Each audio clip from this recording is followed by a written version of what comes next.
Great. So welcome, everyone. I just threw in the chat the link to the meeting on the website in the calendar. It has the agenda clickable there. It also has a lot of the documents, or hopefully all the documents we'll be working on today. The very first thing we need to do, though, today is I want to give a moment for Secretary Sarah Clark to introduce herself to the group. And Secretary Clark stepping up as chair of this council. So it's an exciting transition here. And so, Sarah, if you want to say hi to the group and introduce yourself. Great. Good morning. Thank you, David. My name is Sarah Clark, and I am the Secretary of Administration. As some of you may know, I think I was recently appointed about 3 weeks ago to Secretary of Administration, but I'd spent since the end of last May in an interim capacity. But with the formal appointment, I'm excited to step up as the chair of the Climate Council and really looking forward to understand more of this important work that has been going on for the last couple of years. For those of you who don't know me, I have made a career, been fortunate enough to make a career in state government over the past 21 years, working in a variety of management and financial capacities, including in finance and management, the Agency of Human Services, and the Joint Fiscal Office. So I'm really excited to be the Secretary of Administration and excited to join this team on the Climate Council. Thanks, Secretary Clark. And so Secretary Clark and I have spoken a little bit also with Jane about roles going forward and how to make that work over the next 6 months. And I look forward to having this leadership. The steering committee has been the place of making decisions about, process and planning these meetings, and that will continue to be the case. And Secretary Clark will help and to be a leadership voice in all this process. So thanks for stepping in right in the. We're getting in the good stuff here. Anytime. Yep, bye. Matt Cody, your mic is open and you might want to put it on mute. Okay, great. Super. So we have a fairly dramatic agenda today. You can see it if you click through here, and I'll just open it up on my screen right now. And just so we can see what's happening, you'll see in the agenda, unlike in previous agendas, we've created a little blurb here at the top, and we went through this in the steering committee to make sure it was saying what we wanted to say. But this meeting is an important milestone, right? It's a meeting to receive a briefing from the subcommittees, the three substantive, recommendations producing subcommittees. So we're going to spend a day or 3 hours today going through that and from the three cross-cutting conversations that have happened. And we're going to get a real sort of fire hose-esque amount of information about all of the content that's been pulled together so far, particularly in terms of priority actions and the work that's gone on in the subcommittees and these cross-cutting groups. It marks a handoff of sorts, a handoff from the work of the subcommittees and these cross-cutting groups up to the council.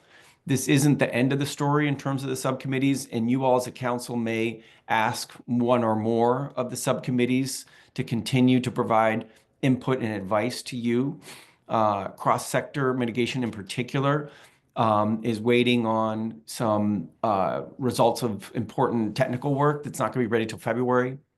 And also, you'll hear from them today that they want a moment to be able to spend a little bit more time looking across their sectors, make sure the whole story adds up well. So it's not the end of the work of the subcommittees, but it is an important milestone and puts you all very much in the driver's seat as a council in how you want to handle the work of consolidating, refining, improving, and publishing a set of priority actions and a full updated climate action plan. Okay, so that's what we're doing. How are we doing it?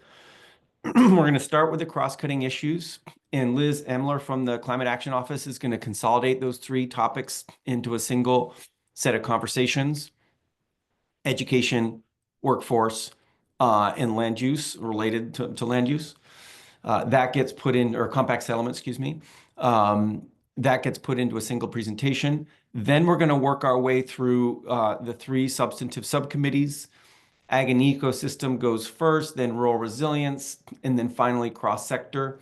You can see in this agenda, we've scheduled a bunch of public comment. And in fact, we've explicitly taken the time. We always try to do at the top for a just transition for reflection and put that into more public comment time in this meeting. So we'll do public comment after these first two pieces, the cross-cutting and the ag and eco. Then we'll take a break. And then after rural resilience and cross-sector, more public comment, leave a little time for final reflections by you as a council, finish up and adjourn by 2. Okay, we do crush our lunch hour when we do this. It's quite brutal. I apologize. We have a break in here, though it's shockingly short. So we can all go snarf a little bit of food there. And we will have slides up a lot, so I imagine our cameras might be off a bunch this meeting as well. Okay, before we jump into this, any questions about this agenda and what we're trying to do and how we're trying to do it today? Okay, great. All right, I will do my best on time, folks, and I'm going to need to ask your help. So if you are presenting today, I'm going to ask you to help keep track of your own time. Each of these presentations has got to be in the 15-minute mark or a little less. And if you're finding yourself going longer, help regulate. I can jump in a little bit too. Same with the discussion we have on the back end of these. I'll help regulate so we don't leave out important information. Consider this meeting this sort of covering the waterfront of issues. We're not going to be able to go super deep on any of them, but we're going to finish these 3 hours feeling like we understand the breadth of issues that has been the core of the work to date. I'll say one more thing before we jump in, which is what feels different this time because you've asked for it, is we've asked the subcommittees and these cross-cutting groups to do 2 things. To name some high priority action, the highest priorities. And we gave the subcommittees guidance. We don't want more than 15 of them by subcommittee, or 15-ish. Because at the end of the day, your climate action plan is going to include a top something list. You'll figure out what that number is, top 30, top whatever. But it's going to include a list of sort of priority actions that really you want to call people's attention to. And subcommittees were asked to fill in the full template of all those actions that came from before and revise the ones that needed to be revised and add new ones. And so they also have full Excels. Today, we're not going to dive into that full list of the Excel stuff, in part because subcommittees are still, some of the subcommittees are still working on them. Today, we're focusing on those high priority actions, knowing that there's a suite of additional work that each subcommittee will be turning in if they haven't turned it in already. And we're going to use January, February, March to dive into all that detail and get a draft plan out the door by the end of March. Okay, enough from me. Let's go ahead and dive in. And first out of the gate is our cross-cutting issues. And here, Liz Amler at the Climate Action Office has been the primary sort of driver of those, convening folks from different subcommittees to come in and work on those cross-cutting issues. So Liz, if you're up for it, I'm going to turn the reins over to you. If you need me to share a screen, let me know. It looks like you're about to share it yourself.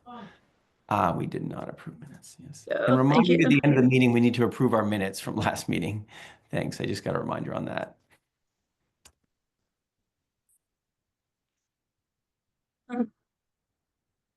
So cross-cutting issues had core focus areas of workforce development, education, and compact settlement.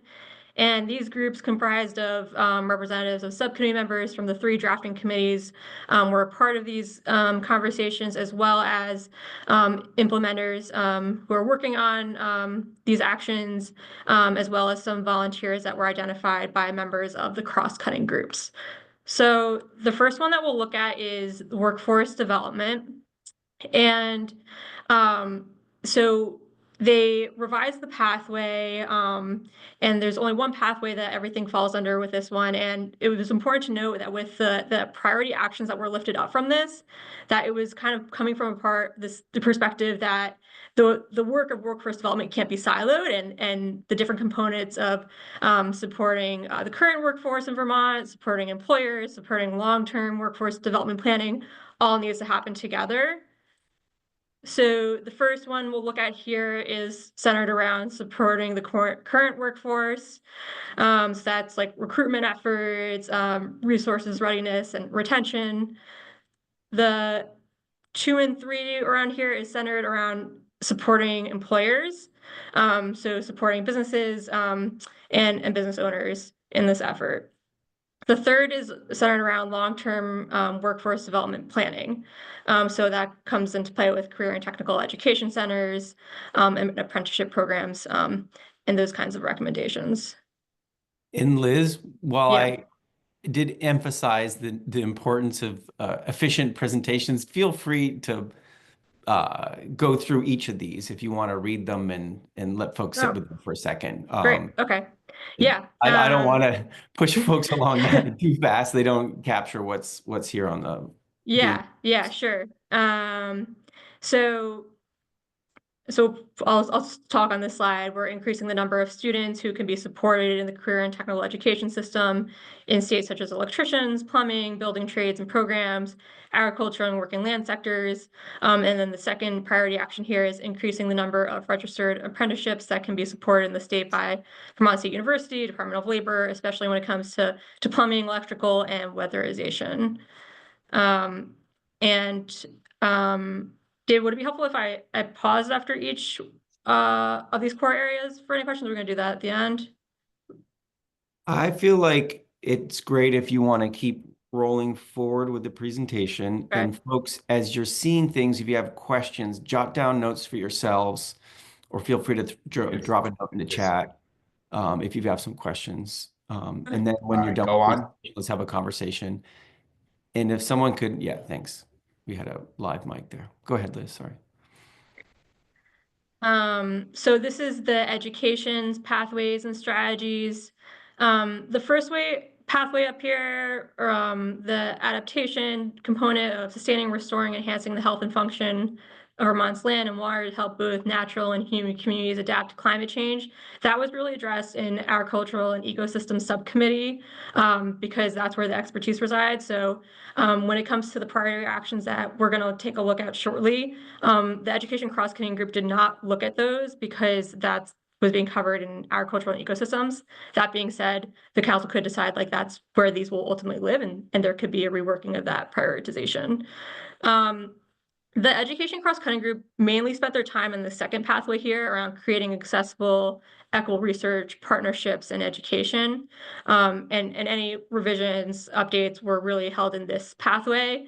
The only component that we didn't get to is there was a handful of recommendations where the lead implementers were the Office of Racial Equity, and I'm meeting with them later this week to get updates around recommendations that they may have for any updates to those. So once I get that information, I'll be sending that out to the education cross-cutting group, and I could also provide an update to the council. But because we didn't have that updated information, they weren't able to put that into their prioritization because we didn't know where those recommendations were going to land.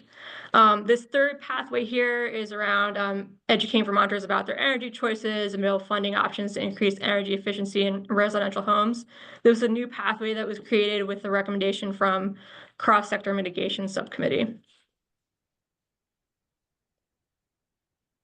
So this first action is about climate curriculum. So to seek funding for to create a Vermont climate curriculum for educators to develop, teach, deliver interdisciplinary curriculum that is open source and accessible, and building from existing resources and programs. This came out of a lot of really great conversations with the Agency of Education and their recommendations for this action. The this is the second priority action, and this is about redesigning the state education funding model for career and technical education centers to be able to seek sustained funding sources as needed to maintain or strengthen career and technical education centers. But this, the programmatic work of sustaining funding for this was a priority that was lifted up from this group. And then the third priority action that the group lifted up was to amend the Vermont State Board of Education's education quality standards to incorporate environmental and climate change education at all grade levels. So having a more interdisciplinary approach to climate curriculum for all grade levels. And we heard from Agency of Education that this would be sitting with the legislator at this point for any action on this. So the final group was compact settlement, pathways, and strategies. You'll see one pathway here. At the beginning of the sessions with the working group, I posed the question of whether or not they wanted to expand the scope of compact settlement to land use or perhaps something else. And they wanted to first do the work and see like where it led them in terms of the scope. And because no new pathways were added that reflected a land use, that they didn't update the term to that. So they kept it as compact settlement, but we could address that in the narrative here, that land use is integral to a lot of the work of the climate action plan, but just noting that the group decided to stay with compact settlement. And so you'll see here that the pathway is to reduce greenhouse gas emissions, enhance community and built environment resilience, and help conserve natural and working lands. And the first action they lifted up was to increase investment in municipalities to improve, expand, and build new drinking water and wastewater infrastructure to support compact development and to support long-term operation and maintenance. The second priority action they lifted up was around multimodal transportation planning in downtown and designated areas, and to build infrastructure needed to increase walking, biking, and transit options. The third action they lifted up as priority was to implement Act 181 and monitor for progress and increase investment in compact settlements as needed, but just reflecting that this group really saw Act 181 as like, let's see what happens there, and then provide more actions as needed. And that's it for cross-cutting. I'm also happy to go back to any earlier slides because I recognize I went that a little quickly. That's great, Liz. I really appreciate that. Actually, could you pull those first ones back up, the workforce ones, just the very first three, just so we can drop back into those for a second, the priority actions. So the priority actions coming out of workforce. So go ahead. This one is supporting current workforce. So supporting workers already in Vermont to join the trades, continue to support training programs and recruitment for diverse workers, support workers who have additional needs to succeed in these careers by resourcing readiness and to retention and wraparound services. And then the second batch here is around supporting employers. So creating new avenues for businesses to access equipment and make other investments that will increase their capacity. And then secondary to that, support programs for people to start and build their own businesses in the trades. And those were the first two actions. That's great. Okay. Three, yeah. Okay. So those are three cross-cutting areas, and you could feel how they're touching on other things. Like they touch on transportation, they touch on some of the education and technical assistance stuff that you'll hear from Ag and Eco, right? They touch on these different areas. I'm curious if folks, counselors, do you have questions, comments, thoughts about what you just heard? Would you like to go back to a slide to let it sink in a little bit more? Quick reactions to what you're hearing from all this cross-cutting work. And Chris, I see your points in the chat. That's helpful.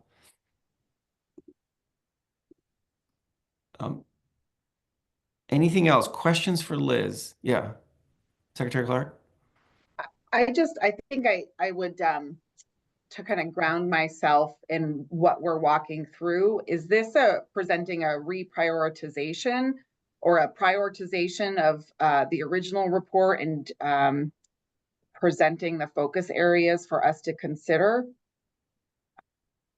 Yes. What it is, and Liz can say a little bit more, Liz Amler can say a little bit more about the process for cross-cutting. But essentially what happened was all of the groups, whether subcommittees or these cross-cutting groups, took the existing, Vermont's existing climate action plan, which has a very large number of actions, like 270 or so, took that, did some initial work around understanding, what's no longer relevant, what needs to be updated, what is missing altogether, right? So some of that big picture work. And then from there, unlike what happened last time, lifted up just a handful of priority actions that they want to call particular attention to as a kind of prioritization exercise. So that's what's different this time around is the effort to pull up just a handful of actions from all of that suite of actions and say, hey, legislature, or hey, administration, or everybody, these ones I really want to get your attention on. We also like, all these things below are also important. So I think that's what's different this time, Sarah.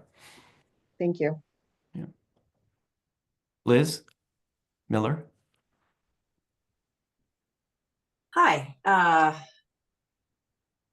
I think I'm confused, and maybe this is a follow-up to Secretary Clark's. If I look at the slide that is entitled, I'm just looking at the overview of education pathways and strategies, the purple slide with the 3 pathways as an example. Just to make sure I understand how this was just presented, the 3rd pathway there is about educating Vermonters on their energy choices and available funding options to increase energy efficiency in residential homes. And while I would hope we would broaden that beyond energy efficiency, as we've discussed in cross-sector, what I'm trying to understand is there not a priority action under that pathway that's been determined? Is that right? Because the priority actions I see after that are about funding for climate curriculum for students, education, state education funding model, and then the 3rd one is also a state board of education.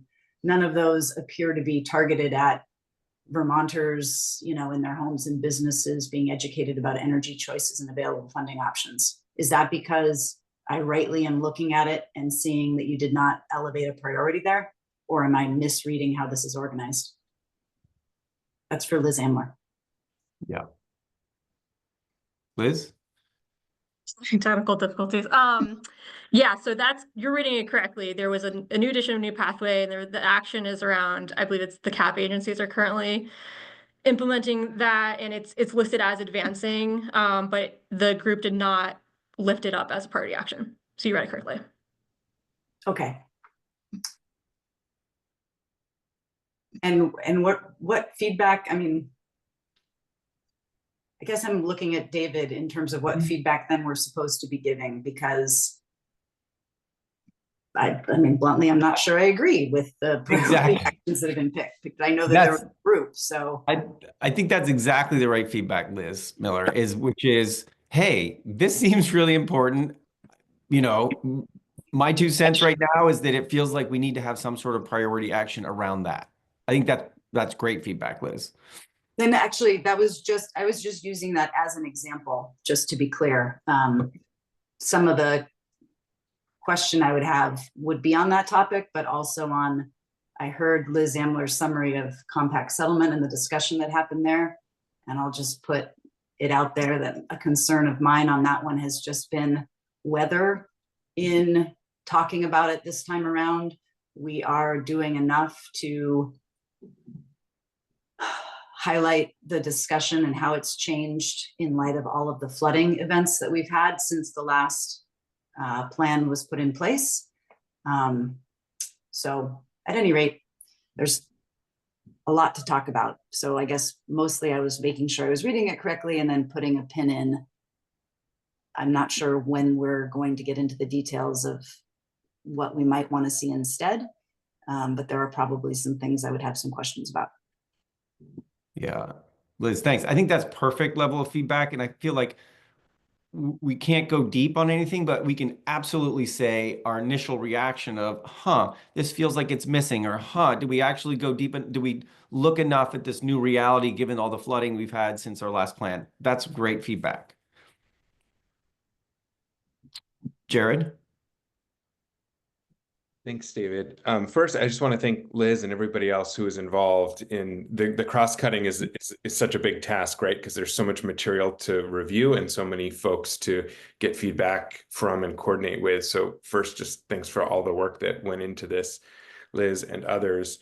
My question is broadly, and apologies if I'm not remembering exactly, but it sounded like a number of the priority recommendations when it came to the action language was this language around support. And I'm wondering if there's more detail in the written recommendations that I missed, or if there's a plan to be more specific, because I feel like support is a very broad and vague term. In the interest of making the plan as specific and useful and actionable as possible, it raised the question for me, is there additional work to define what is meant by support? I mean, that could mean, to me, it sounds like support could mean anything from just general public words of support to continuing specific programs, to finding new sources of funding, to changing rules and regulations to be more supportive.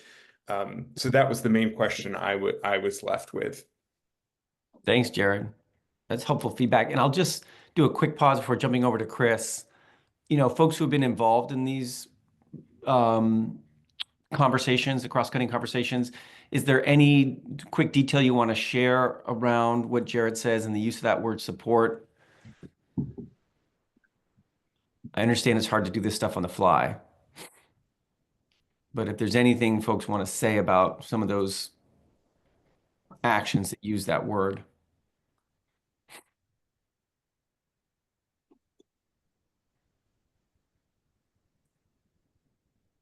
Okay. All right.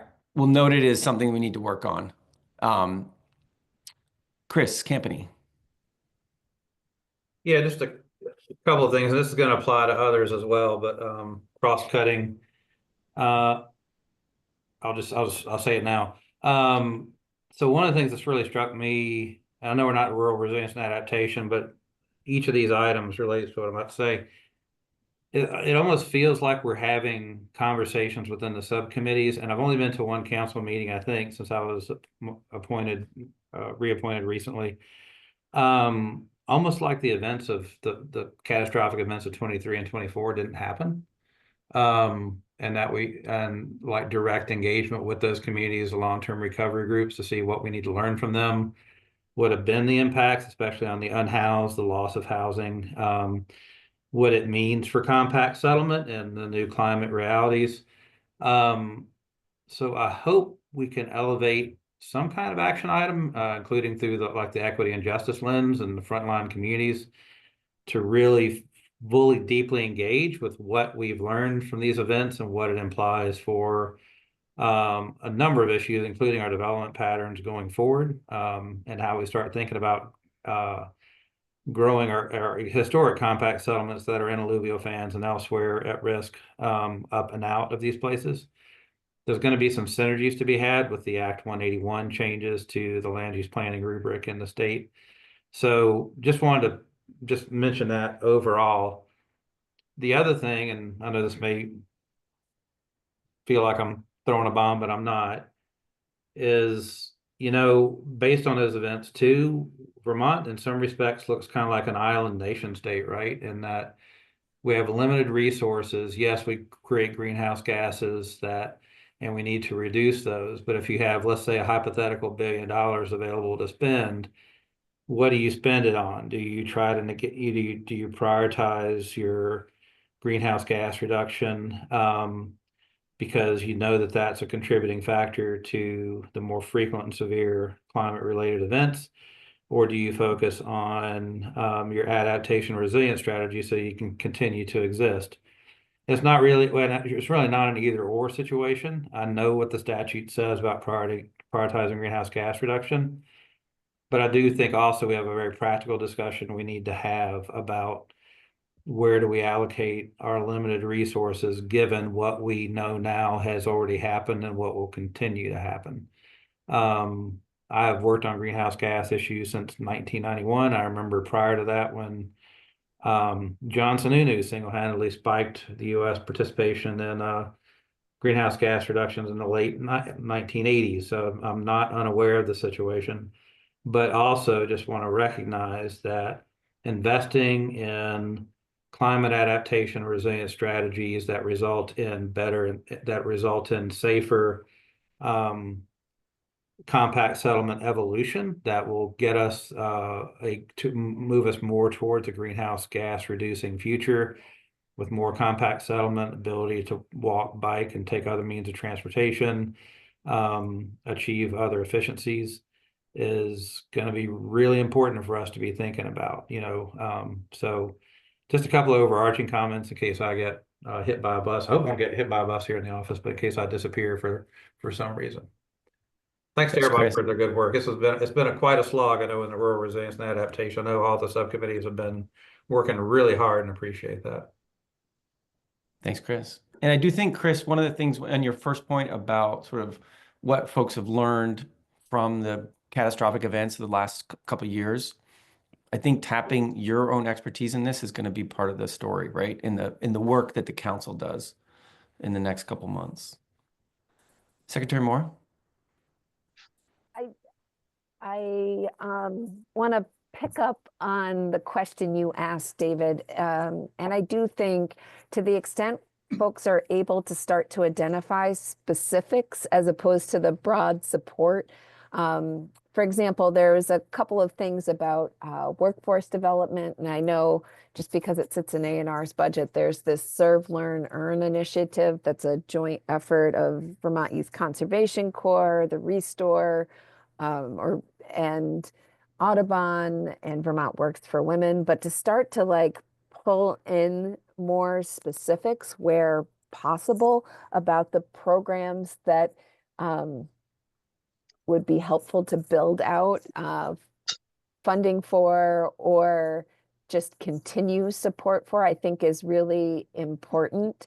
And making those connections with work that's already being done. I am assuming people participating in the cross-cutting issues conversation may have some of those. It may not be exhaustive, but particularly in education and workforce development, there are an inordinate number of programs in those spaces, and trying to highlight ones that seem particularly germane to the priority tasks, I think is important to make clear we're not pushing necessarily for new things in every space, but to continue or expand some of the existing and related programmatic work that's already underway through state government. And would just flag specific to some of the points Chris is making, and I think it dovetails with what I'm raising here, is the Climate Action Office is doing yeoman's work around the resilience implementation strategy and compiling literally hundreds of programs across state government with a nexus to resilience.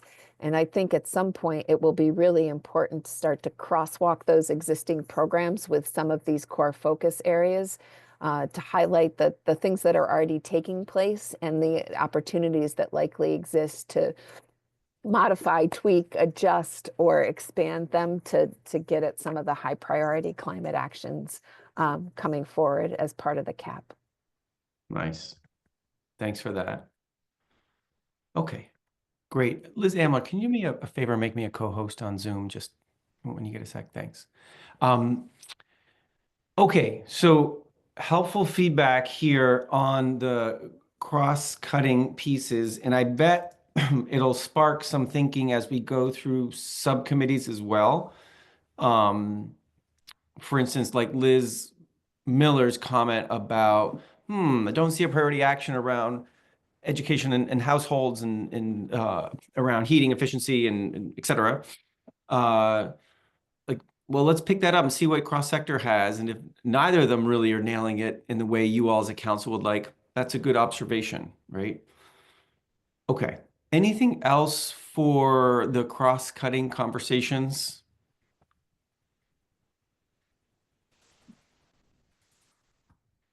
Okay.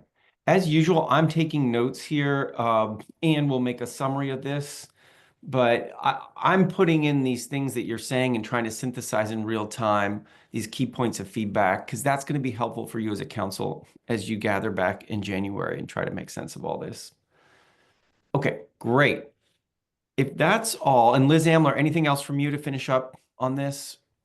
Well, that's it. Awesome. Thanks to everyone who participated. Cool. Thanks. All right.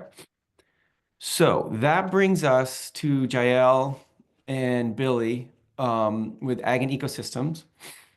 There is a PowerPoint that if Jael and Billy, if you'd like me to run, I'm happy to pull that up if that's easier. Sure.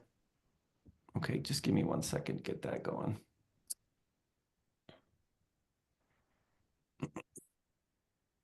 See if I can do this in a way that looks easy.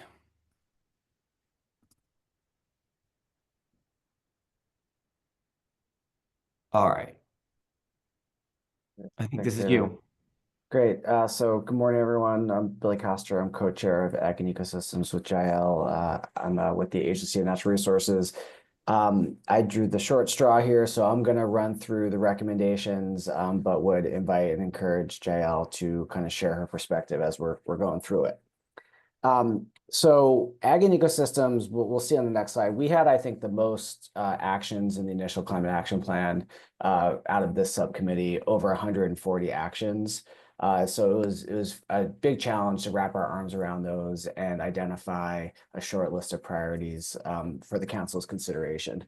So what we did was we organized our subcommittee into 3 task groups focused on these core focus areas listed on the slide. The first really focused on emissions reductions. The second really focused on kind of the viability and resilience of farm and forest businesses, given their important role in climate mitigation, adaptation, and resilience. And then a third focused on climate resilience practices in those sectors and more broadly related across our landscape. Next slide, David, please. So again, this just shows the distribution of pathway strategies and actions from the initial plan and how they sugar off into those 3 groups, totaling over, I think, 141 actions. Next one. So we've got a couple slides, I think, for each of those focus areas, those task groups, with priority recommendations. I think we've got a total of about 16 at this point. So pretty close. We had close to 5 out of each one, and I think we had 1 that's shared across the 3. Given the high number of actions in the initial plan, and the kind of general nature of many of them, there was an effort to consolidate some actions. So some of these priority actions represent consolidation of previous actions or a restating of actions. Some of them may be entirely new, but I believe most of them originated in one form or the other in the initial climate action plan. So the first one here under the first focus around emissions reduction is to just increase funding and expand existing programs that support emissions reductions in the working and natural land sector, and to build into that work to the extent possible traditional ecologic knowledge, indigenous knowledge. And there's some examples of programs that affect both ag, forestry, and natural lands. And an encouragement to coordinate with USDA, NRCS, and other federal partners in this work. There's a lot of good things out there intended to help farmers and forest land owners reduce their emissions and sequester and store more carbon, and we recommend further investments in those programs.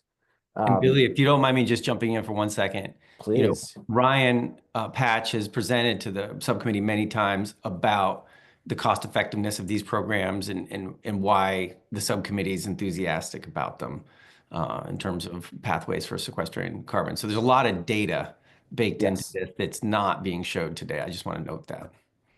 And David, as a frequent facilitator, feel free to participate in the conversation. Second one here is a pretty significant recommendation. It's to shift how Vermont conducts their emissions inventory to go to more of a net accounting for emissions from the agricultural sector. As kind of consistent with that first recommendation, there's a lot of opportunities to increase the storage and sequestration of carbon through agricultural and forestry practices. And there's a recommendation here to shift to that net accounting for the inventory. That would have implications as well on the GWSA targets, since that is based off of our current inventory. That is a gross emissions inventory, has got gross emissions targets. So there might be some follow-along activities that might result from this action. Third priority recommendation in this group is to focus on farmland and forest land conservation and protection. We've got a largely undeveloped landscape in Vermont of working in natural lands. It's our best hedge against the effects of climate change and provides significant storage and sequestration of carbon. And we should do what we can to enhance and increase funding for existing programs to protect those resources. Okay, next slide, please. So the last couple of priority actions in this task group are to invest in the landowners, managers, and caretakers of our farm and forest lands, and to enhance the viability of those operations so that those strong sectors and economies can persist in the state and continue to support resilient and adaptive land uses as in the face of climate change. And the last one here is a substantive action to fund and implement a payment for ecosystem services program for lands and landowners to manage for increased soil health, forest resilience, carbon storage, and other ecological services that the landscape provides, helping with financial support for the folks that own, manage, and care for those lands would help them be in a better position to maintain them in a natural or working state and provide these services. It's important to note that this recommendation for a payment for ecosystem services is something different than a carbon market. There was a lot of concern and pushback around some carbon market models in our subcommittee, so folks wanted to make sure we were making a distinction here that that's not what we're talking about. Okay, next slide, please. So this is going into the next task group that's really focused on some of the economies around these sectors. The first is to develop and fund climate adaptation planning and training for all farmers and foresters. Pretty self-explanatory. There isn't kind of an implementator listed here, so that might be work that the council would want to do going forward. The second is to dedicate funds to support Vermont natural resources conservation districts and farmer watershed organizations with the specific objective of allowing them to reach other farmers and to do farmer-to-farmer education about improved soil and manure management. For this one and the next one, I think we would also want to acknowledge support for any similar programs targeted at forest landowners and managers. This task group was kind of ag heavy, but many of these actions would equally apply for those in the forest products industry and forest landowners. So hoping that the council would take that as a friendly edit and extend these concepts there as well. The next one is to investigate innovative funding mechanisms for assistance with the implementation of climate smart ag practices, crop insurance, and other programs focused around emergency recovery following extreme weather events and to better respond to when climate change related events occur. So this is absolutely also true in the forestry sector. We've seen real impacts from warm winters, seasonal flooding, really affecting forest product managers' ability to kind of get in and harvest and manage their resources. So very much encourage you to extend this to forest landowners as well. Next one, please. This next priority action focuses on supply chain resilience and food security, and cites some work done, basically some funding levels for the Working Lands Enterprise Initiative and for some ag dev programs out of the Ag Agency over the next few years. The next one recommends uplifting and resourcing the work of Vermont Abenaki and other Indigenous people in the state, the Vermont Environmental Justice Network, the Vermont Relief Collective, and other BIPOC peoples and organizations in Vermont. I think that's just a general recommendation coming out of the task group. The last one, I believe, from this task group is to work to adopt state and regional level policies, procedures, and plans to assure that Vermont's food supply is sufficient to withstand global or national food supply chain disruptions caused by climate change and other diseases. And this is an excerpt from the Farm to Plate 2021 to 2030 strategic plan. Next slide, David. Okay, now we're moving on to our third task group that's focused on practices. And I may lean on Jael for this first one, but we have these two components on this slide. The first priority action in green is focused on energy siting and encouraging state agencies to provide incentives to site and policies and rules and regulations to site wind and energy off of agricultural, forestry, and natural lands and onto previously disturbed areas, structures, whatnot. When this action was first proposed by the task group, it also had recommendations related to biomass, and the subcommittee discussed separating those pieces out into separate actions. That decision did not enjoy consensus support from the full subcommittee, so we're presenting them both on the same slide, but I think a majority of subcommittee members did support separating them out, but understand they were originally proposed as one.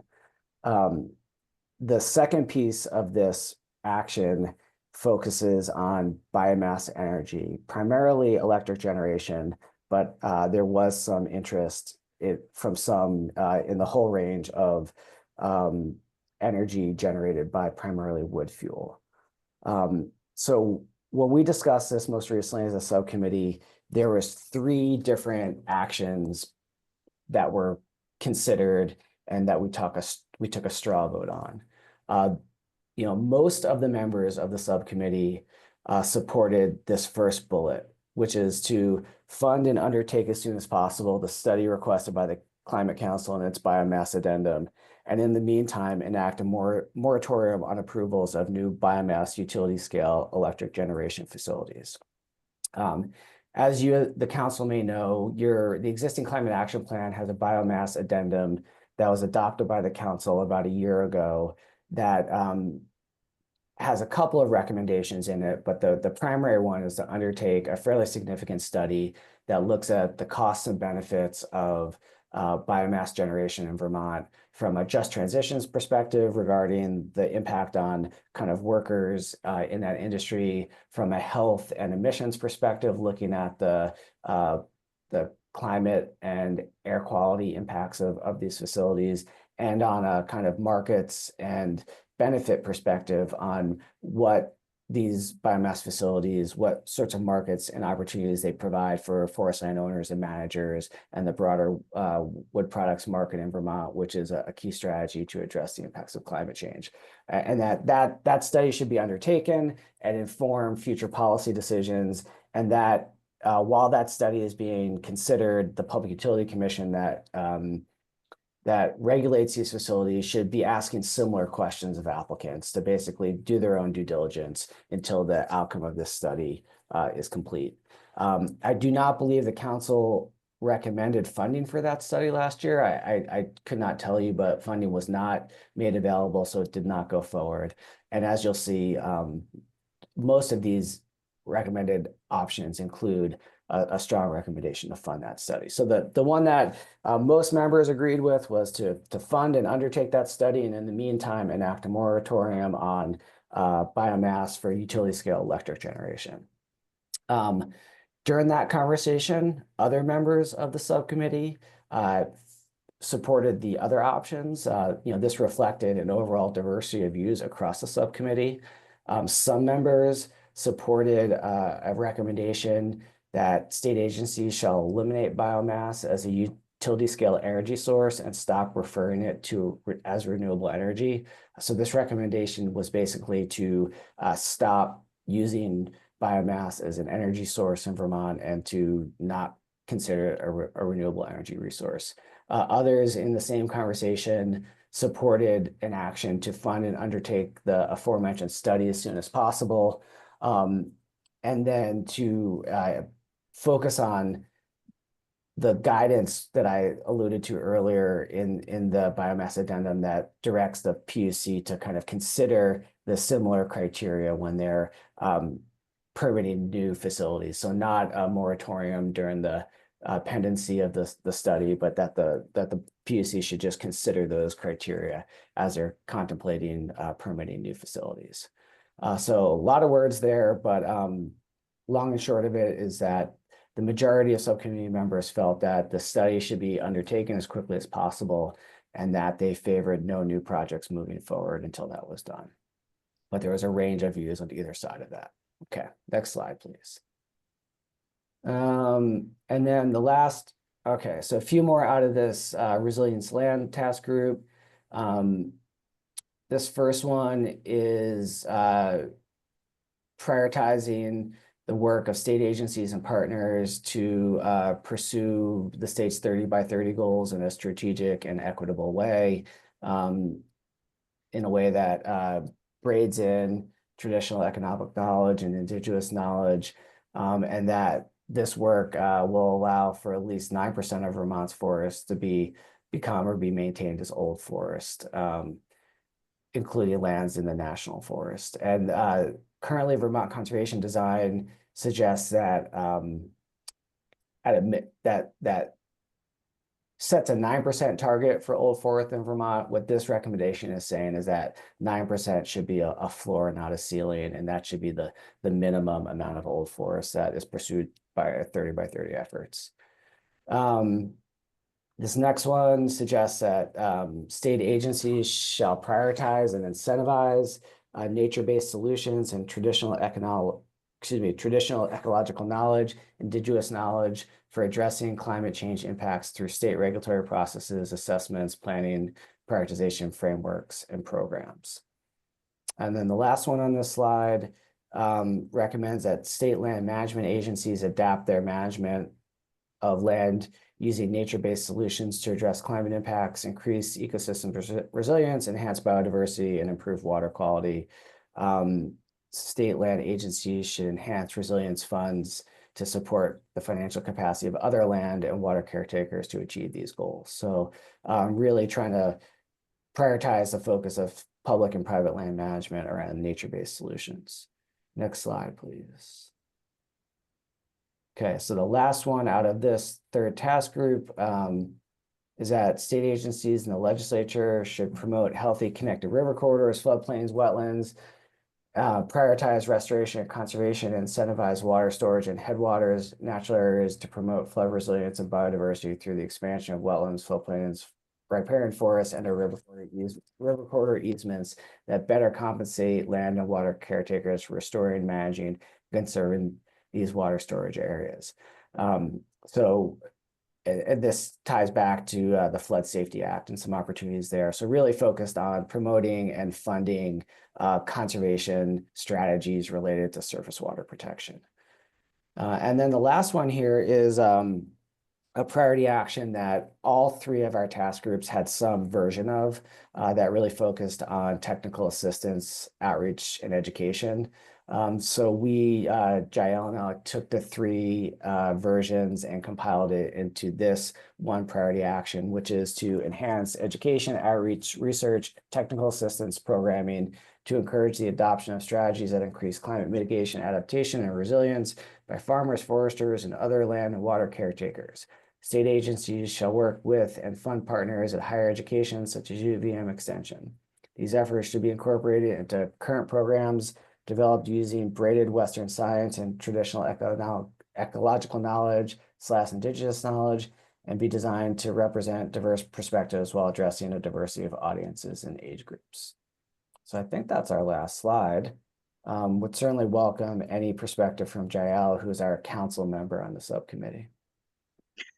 Yeah, so I guess I would just add that we did not have enough time to really go deep into a lot of these and really discuss all the priorities and actions. And if we had had a couple more weeks, we might have had different recommendations. But this is what we ended up with. And there's definitely some things that I think we will be discussing. We have another meeting on Thursday. And so tweaking some of this a little bit, but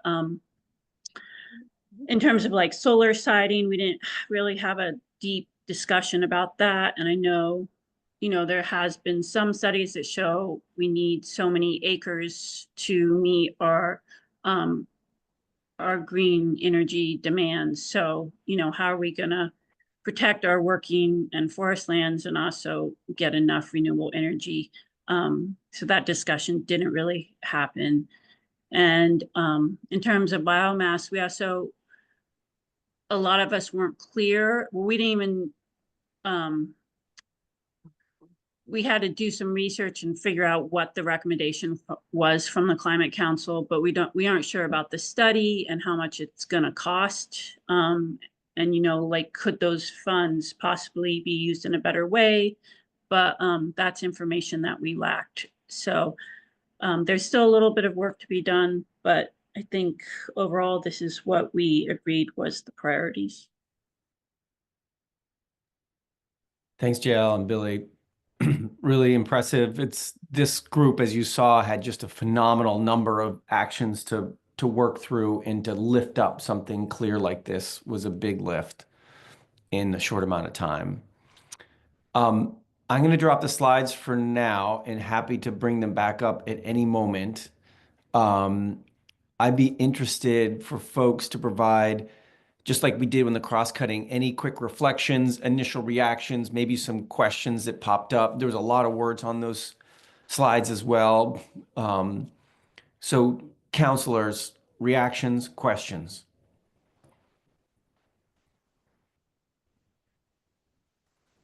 Julie? Hang on, you're on mute still, Julie. There we go. Yeah. I jotted down a couple things. One was there was talk about innovative funding, and then payment for ecosystem services was held separate from that, and just I guess wasn't entirely clear to me why payment for ecosystem services isn't a type of innovative funding as opposed to a standalone measure. So just reflecting that back to the group, that the recommendation with specific dollar figures for the Working Lands Enterprise Board sort of jumped out, because none of the other recommendations I felt like had that kind of specificity around funding levels, and would just, to the extent that's because that's an existing proposal that exists somewhere that we're just looking to amplify, maybe identify that as such. The other thing or two other things, I guess, that jumped out at me was, one, appreciating the conversation about net emissions from the ag sector. I wondered if there was a conversation about looking at net emissions overall as an approach to evaluating greenhouse gases, as opposed to having it just be the ag sector piece, and not sure what the full carry-on effects of that would be. And then the last piece that jumped out at me, and it may just be the way it was drafted, is all the shalls in those statements, as opposed to recommend or support or other word choices that were used in the first set of cross-cutting recommendations, and just a desire to make sure that as we think about how we want to frame the recommendations, that we're specific. Thanks, Dr. Moore. Helpful. Sarah? I think in general, being new here, my question builds a little bit off of what Julie's comments were earlier about wanting to understand the fiscal impact of some of the recommendations that are being put forward in the context of the state's finite resources, and to try to get my brain wrapped around when we talk about incentives, for example, or increased investment, what that looks like specifically. And I think, Julie, in the earlier conversation, you talked about a crosswalk or an inventory maybe of existing programs. And so wanting to understand that overlap and if some of those existing funds are supporting these efforts in some way. Thanks, Secretary Clark. Yeah. Yeah, that's great. Just to jump in, we did offer to the task groups if there were specific actions that had like an implementer or a program that they were thinking about, that we could try to connect them with those programs or people so that they could kind of dig deeper into the details. I didn't get any of those requests, and I just assumed that folks didn't have the time to do that deeper dive, unfortunately. That's a great suggestion. Yeah, can I just say, we did talk about how we wanted it to be more focused more on specific topics and funding and programs, but like Billy said, we didn't have enough time to really branch out and look into that more. Yeah. Can I just suggest also, Ryan Patch is here, and on many of those, Ryan, you're deeply thinking about how this all plays into existing programs and the funding of existing programs, and you may have something to answer in response to the sort of payment for ecosystem services and how that's different from some other innovative funding. So I just want to create a space, Ryan, if you want to jump in on some of this stuff, and welcome that. Sure, thanks, David. In the mitigation section, why two separate approaches to funding are called out is one is the more traditional, more established pay-for-practice programs, financial assistance for implementing X acres, cover crop grazing, what have you. PES is a framework for paying for performance. So when a farm has exceeded certain environmental standards, certain thresholds, incentive payment associated with that. And so calling out, there are two tracks. Both are important to be funded, but that's why they're separated into those blocks, as there's many different actions in the CAP that speak to each one of those, and trying to roll them up, that was the clearest categories to put them in. And then to follow up on the net emissions, the research and report we got back from ICF, the focus of that was agricultural emissions and how best to quantify those using EPA and IPCC guidance. And that is a land use sector that has justification for quantifying both those emissions from the land activity, as well as the sequestration from that same land area as well. Other provisions or standards for other sectors don't really have that avenue, and as such isn't part of that recommendation. Though of course there is the net emissions target for 2050 that is part of GWSA, but we don't opine on that, just focusing narrowly on the ICF report and those recommendations for incorporating the land use and soil management as part of a greenhouse gas accounting framework for agriculture. Thanks. That's really helpful. Thanks, Ryan. Jared? Thanks, David. Yeah, I was just going to say, historically, the Science and Data Subcommittee has played a key role in terms of reviewing GHG inventory inputs, methodologies, and I think that any suggested change, I think it'll be important to get more detail on the specifics of the recommendation, following up on some of the questions that Secretary Moore raised. The difference between looking at net accounting on an agricultural basis versus an overall basis.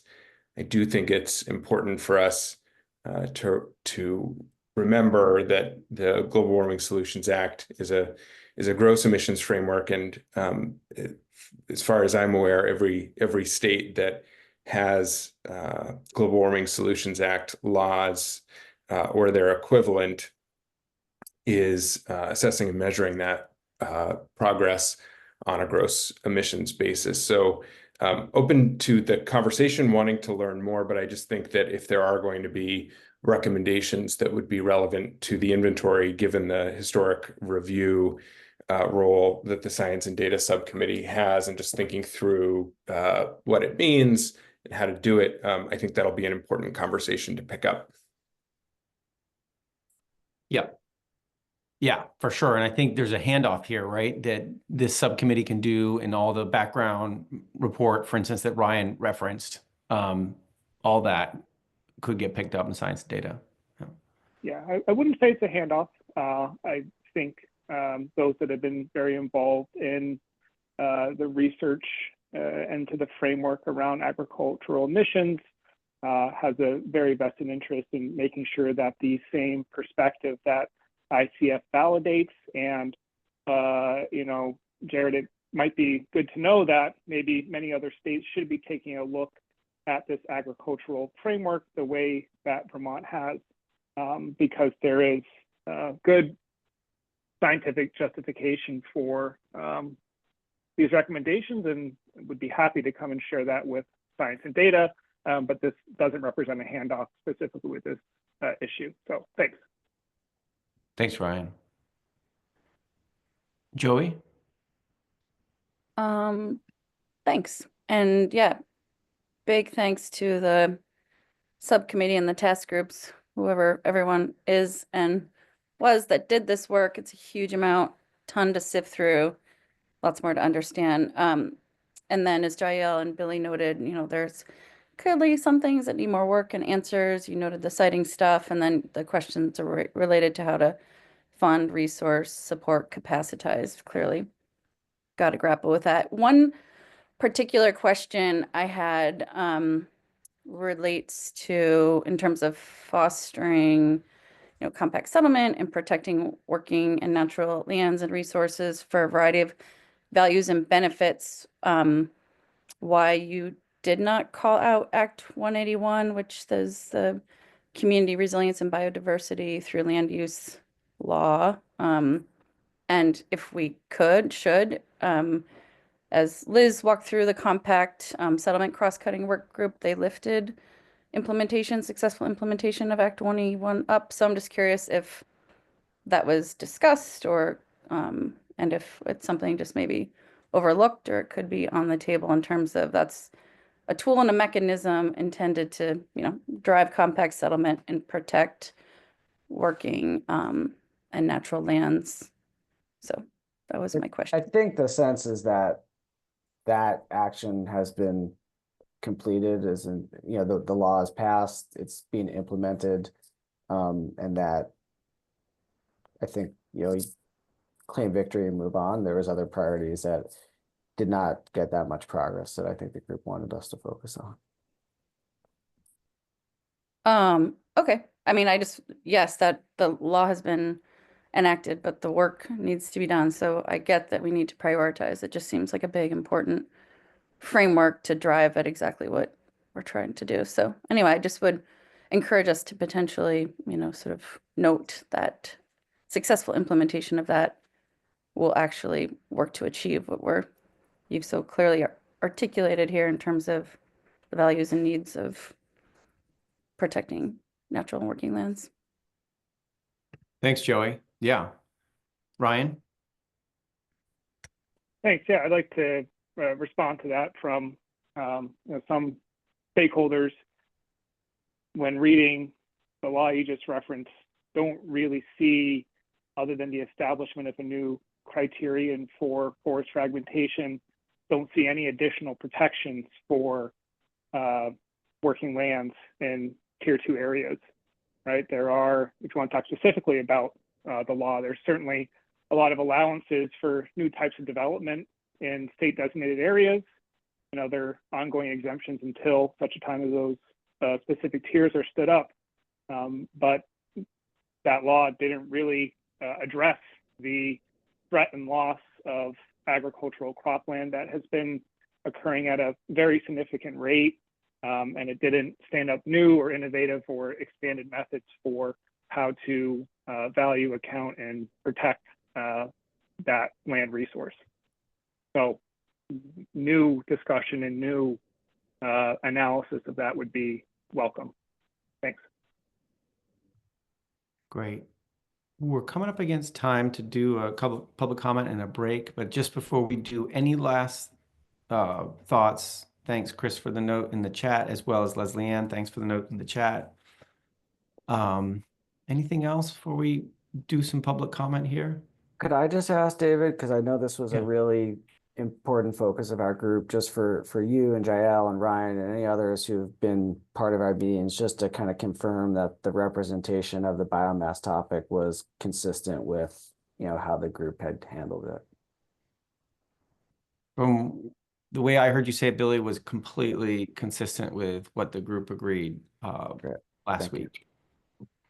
And I think, as we mentioned before, if you remember in previous council meetings, we had said, if a subcommittee is having a hard time consolidating around an action that they can all get behind, you as a council want to see that range of opinions. And so that's what that biomass recommendation does, is give you a sense of how that conversation once went in the range of opinions.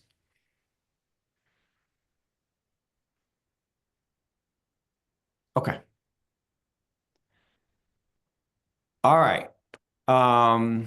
Thanks, everyone. So why don't we do the first of our public comment moments here? And if you've been joining our meeting today and you'd like to comment on what you've heard or these same issues, this is a great time to do it. You can raise your hand.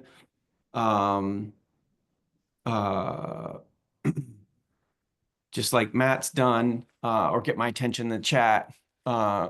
And we're actually even a small enough group. If you want to come off your camera and just wave at me, I'll probably be able to see you. Matt Lawless, go ahead if you want to introduce yourself. Hi, everybody. Matt Lawless, Town Manager in Shelburne here. I had some time for a longer comment in the chat. I can't stay through your whole meeting. I got to get over to VLCT's legislative work. I helped with their environmental and housing policy committees, and all of this work that you're doing looks very consistent with the VLCT positions, although I'm not their lobbyist. There was one strike through that caught my attention on your documents. You cut a planning statement about accommodating or thinking ahead for climate-related in-migration, and that's one that's been on my mind. Our select board talked about it during a strategic planning retreat of theirs, understanding that there's a decent chance that we're likely to see those demographic impacts, and that it's foreseeable in climate planning that we do a little bit extra to be ready for that. So I love what I'm hearing about everything you're thinking on ecosystem services, workforce development, the connection to buses and where we put homes, but just thinking that that's not for existing residents only, but trying to think about what's a reasonable, like global influx that we could accommodate, and having a little bit of slack capacity there. Just a couple months ago, I saw the hardship and the disruption around this region when even a couple hundred people abruptly lost their motel housing and were at a loss for resources around. And so the prospects of thousands of climate migrants really worries me about, what we could accommodate. Thank you. Thanks, Matt. Appreciate that close look. Pike Porter, go ahead, please. Sure. Yeah, I had a few questions and comments. One, the education piece included for additional education, working land in the working land sector. Excuse me. I wasn't sure if that was a euphemism for logging, but if it is, I'd ask that that be removed, and if it's not, maybe have that developed and explained better. One thing that was missing from the education piece, I think, was weatherization. There's a severe lack of folks to help weatherize, and I think more money needs to be spent for workforce development in the education fields. The suggestion that ag and eco sector should go to net accounting, I think, is fundamentally wrong. I think it would obscure even further the already large amount of emissions that are coming from the ag and eco sector. At least 2 million tons of CO2 is not really accounted for already just from logging activity. I think rather than going to an accounting system, the ag and eco sectors need to really, that accounting needs to really be developed with specific, clear sections so that we can understand where the emissions from that sector is coming from and where the storage and sequestration areas are, so that we can really minimize the first and develop the second. A net accounting system, I think, again, would just obscure all that. One suggestion I would ask you to include would be to remove the requirement in the current use section that requires periodic land logging from landowners. Logging should be optional, and I think that would help without any real undue cost to the state, the increase in storage from trees. I've mentioned it before, but I think it's important, especially now that the state is being sued. The inventory, or ANR, let me back up. In 2011, 2012, the ANR was required to adopt, promulgate and adopt rules regarding 582G, the inventory, the life cycle analysis. ANR has still not done so. This leads the inventory, which relies on that accounting system, really inaccurate, and it liable for lawsuits should the state ever get sued. They're not going to be able to rely on this inventory without these rules, which were supposed to be per the Act of 170, an act relating to the Vermont Energy Act of 2012, were supposed to be promulgated by September 1st, 2013. So I think it needs to be a priority for the Climate Council to tell ANR, hey, you need to make these rules so that we understand how things are accounted for, because areas like ag and eco and wood combustion are obscured, they're hidden, it's not well understood, and it really violates the statutes. Thank you. Thanks, Pike. Appreciate it. Appreciate those comments. And as you can see, we've got a number of hands. And so I'll just ask folks to keep their comments relatively brief. We're going to have another public comment period later in the session. Cheryl, Joy, Lipton, and I'll just give folks a nudge as we get up to about 2 minutes. Cheryl? Yeah, hi. I'm not going to be able to be here for the next comment period. I have to leave at 1 o'clock. So hope you don't cut me off. I'll be quick. One thing is that, well, Pike just talked about the net accounting, and I agree with that. We shouldn't be doing net accounting. I won't talk any more about it. I agree with him, and please take that as my comment also. One thing that I want to bring up about compact settlements and river corridors is that it's important that we know that initially when people came to Vermont, historically, they were not against the rivers. Now, then, industrialization, and they used the power of the rivers to move the mills. And so then the towns developed around the rivers. What I think is a mistake is to agree to be putting up flood walls and rebuilding and in river corridors and raising buildings. So what we really ought to do is not do that and move things uphill a little bit. Just about every town you can see that you can move uphill a little bit and get out of the river corridors. And that helps a lot of things, not only resilience and carbon storage and et cetera. I won't get into what it helps. You all know. And have heard about it before. So the other thing I want to bring up is with regard to the phrase working lands, when we continue, and we talked about this in the beginning and in the first cap, when we keep using that phrase working lands and some other phrases, but I'm going to focus on this one, it implies that lands that aren't in agriculture or being logged are not working. And I really think that we need to move away from that phrase working lands. Our natural lands are working incredibly well and hard. And when we don't mess with them, they, clean our water, clean our air, slow and stop flooding and etc. So I would like to see more conversation to get away from that phrase working lands. It's really detrimental and not nice. Time frame with not having enough time to do this work.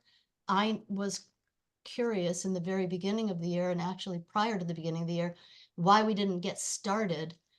There's not enough time now to finish the work, but you know, we should have started this work earlier in the year or even last year, and then we would have had enough time to actually hash out all the stuff.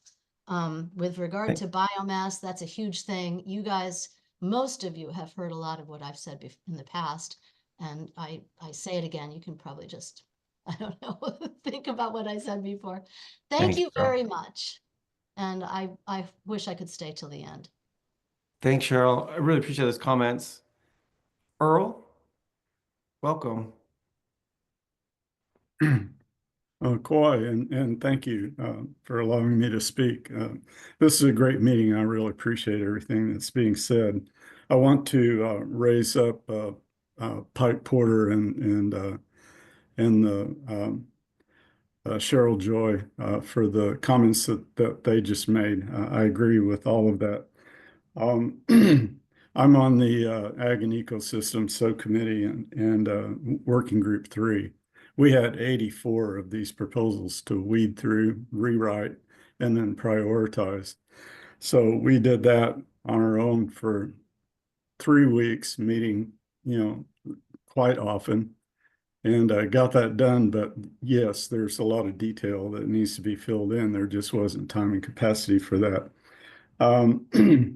I especially agree with what Cheryl just said about working lands. What I want to do is lift up community solar and solar projects on our homes and businesses. That's where we'll find more of the space in order to be able to build out our required 20% of solar by 2030 that bill passed last year. Putting solar on built spaces, which was part of our recommendations, is really important. But the Public Utilities Commission is disincentivizing home and business solar and community solar. And this is something that's very concerning, because if this is all disincentivized, then more lands will be required to be logged in order to clear space for our solar projects, which is what we're trying to prevent. And then lastly, I would like to raise up the biomass issue.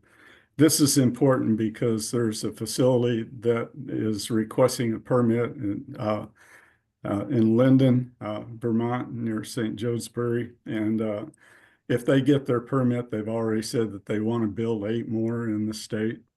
We already know that the big biomass facility that we have in Burlington is the state's largest polluter. This is what we're trying to prevent. And also the requirement for logging to support a huge biomass industry in this state is counterproductive to dealing with our climate issues. And so I'd like for you all to seriously consider all of this. Believe me, thank you. Thanks, Earl. Appreciate those thoughts. Judy Dow. Hello.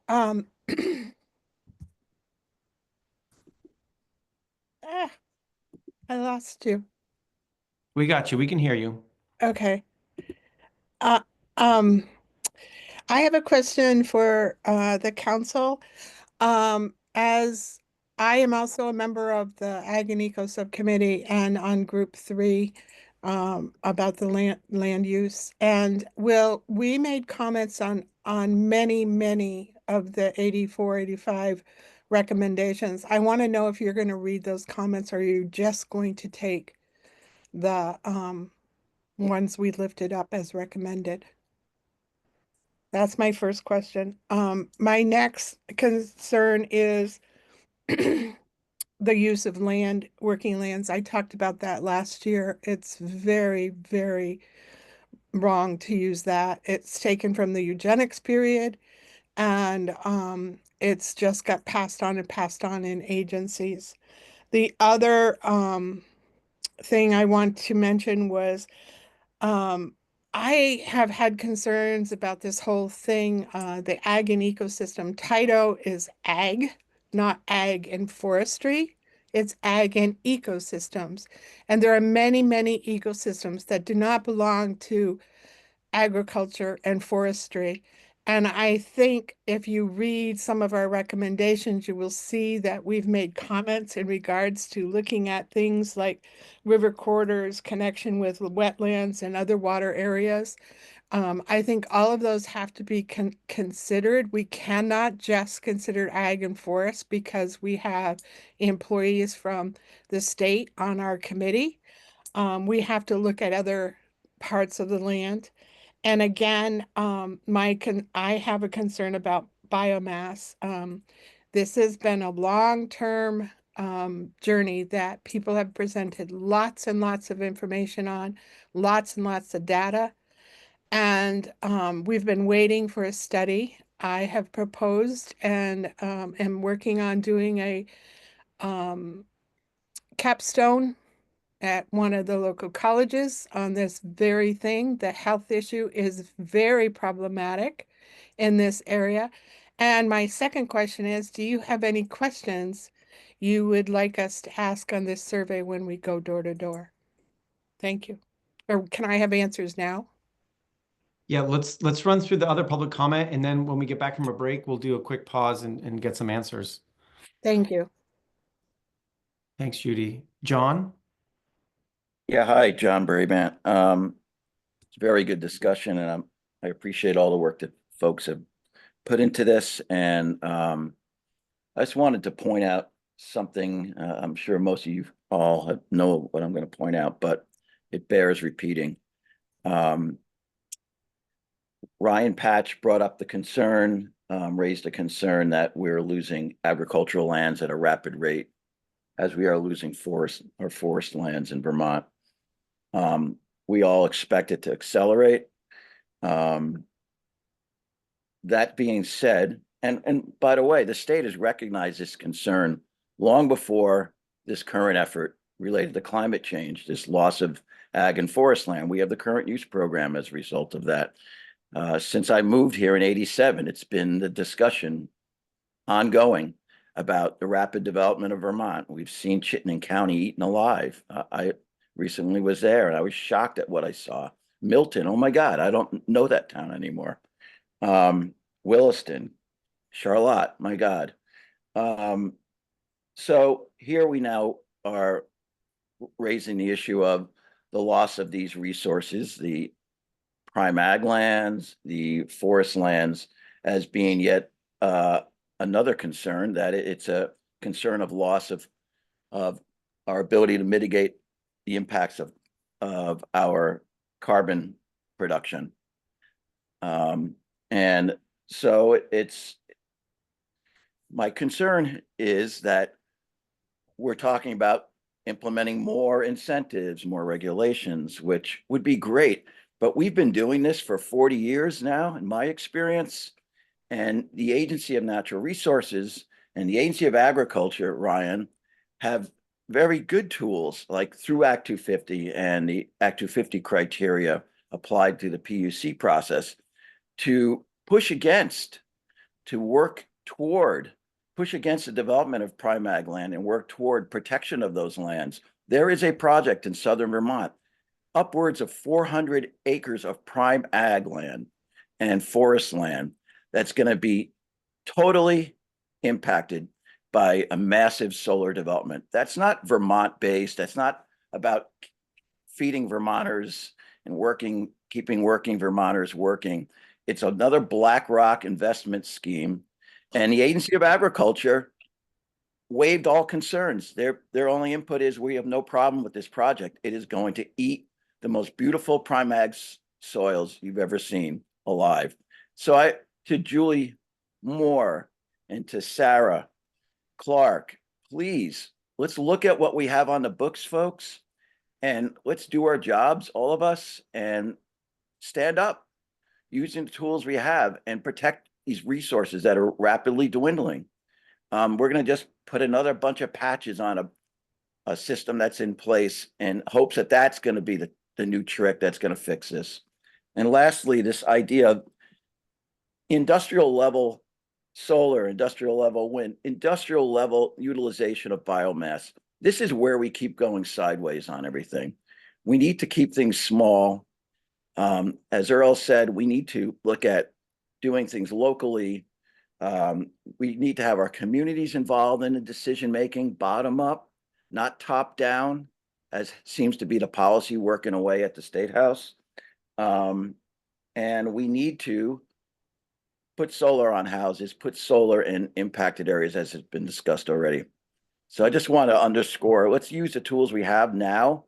The gears of state turn slow, as we know. If this is a successful process, it's years and years out in providing any level of mitigation and protection. So let's start using what we have, please, administrators, and then we'll add the layers on as we go forward. Thank you. Thanks, John. Appreciate that. We're significantly over time, and I thanks the counselors for hanging in there. Let's finish up these hands, take a break, and come back and pick back up and react to what we're hearing. Alice Peel, go ahead, please. And Yes. if you can keep it tight, that would be really great. Yes, Thanks. I will. I just wanted to add some information that I have found working on the Central Vermont Regional Planning Commission Regional Plan Committee. One of the things that I've learned as we're working on the electricity chapters is that community solar is no longer new community solar installations will not be eligible for net zero benefits moving forward. If there's installations that are already in place, they will still see those net zero benefits. But moving forward, for any community project or that scale of project, to get any net zero funding, the electricity would have to be used at that parcel or at the parcel adjacent to it. This is new PUC mandate or change, and that the idea would be that those installations would then benefit from other types of benefits. I thought I'd just share that. Helpful. Appreciate that. Ashley Adams, go ahead, please. Yeah, hi, thank you. Several just brief points here. Weatherization, I just don't hear a whole lot about that, and I don't see why we can't have a World War II effort. We have a Department of Economic Development, Employment and Training. We should be training people and paying them a premium to weatherize. Solar on rooftops and parking lots, really want to agree with that wholeheartedly. And energy conservation, why can't we talk about that? I don't know if that's a political third rail, but we aren't entitled to use endless amounts of energy at the cost of a habitable environment for future generations. I think that's just outrageous. And, you know, we can't log or burn our way out of the climate crisis. And it feels like so many conversations at the state level are really kind of in service of promoting cutting our forests down. And I really share the dismay others expressed earlier about the continued use of the term working forests, which really ignores the incredible actual work that forests are doing when we leave them alone. And one final point, people like my mom would like to remain in the use value appraisal program and allow their forests to grow old to store more carbon and support biodiversity. We need a zero cut option for the use value appraisal program. That is low-hanging fruit that I hope will be included as a recommendation to the legislature. And then, okay, one final point. We need to stop kicking the can down the road with biomass. You know, this is long established science that tells us that we have got to shut down our biomass plants. Neighboring states understand this. Why can't we? Thank you. Thanks, Ashley. Okay, so that was a lot of helpful input, and I want to take a break. And we're a little behind. However, let's take about a 10-minute break. Let's make it 12 minutes. We'll be back at 10 minutes before the hour. So we'll see you in 10 minutes before the hour, which is 12 minutes from now. Grab some food. We're going to come back, quick reflection on what we heard, and dive right into the other two subcommittees that we need to get through today. So thanks, everyone, and thanks for folks making public comments. Sorry we ran late, and we'll see you in 10 minutes before the hour.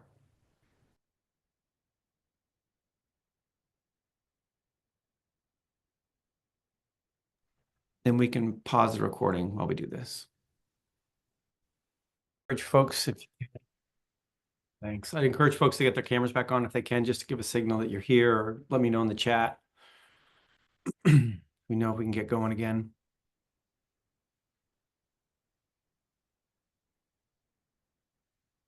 So we're about 20 minutes behind what our scheduled agenda is, and we'll just tighten up these final two presentations. We'll probably tighten up the final public comment a little bit because we got a lot of public comment already.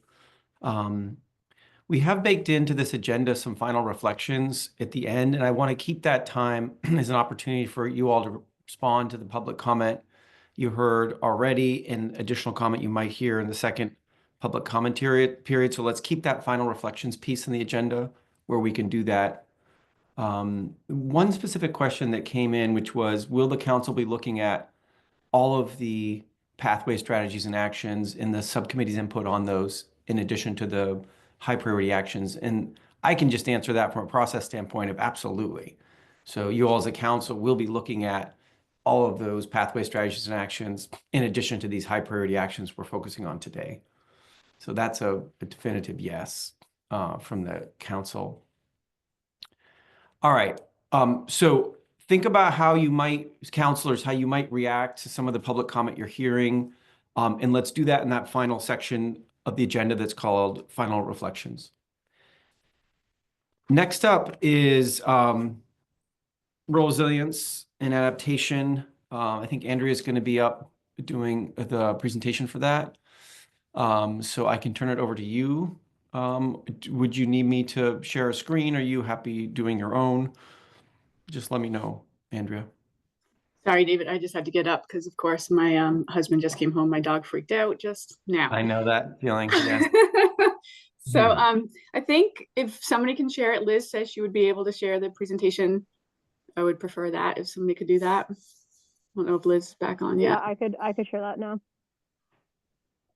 That'd be great. Thanks, Liz. Okay, and I'll just dive in while she's bringing that up.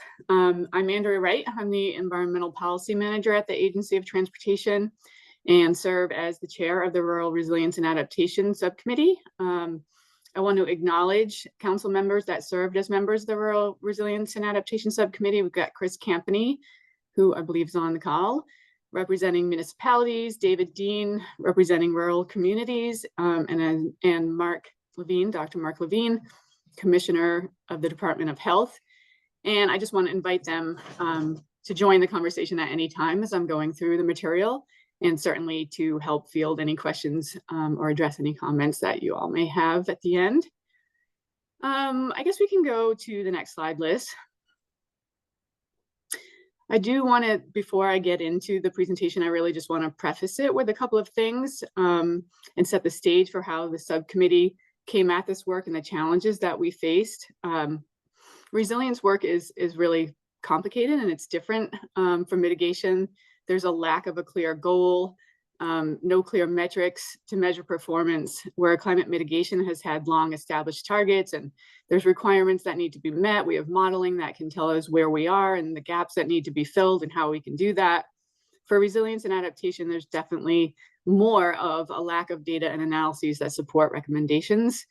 And so I think many of you would agree we're having to really learn at an expedited rate right now.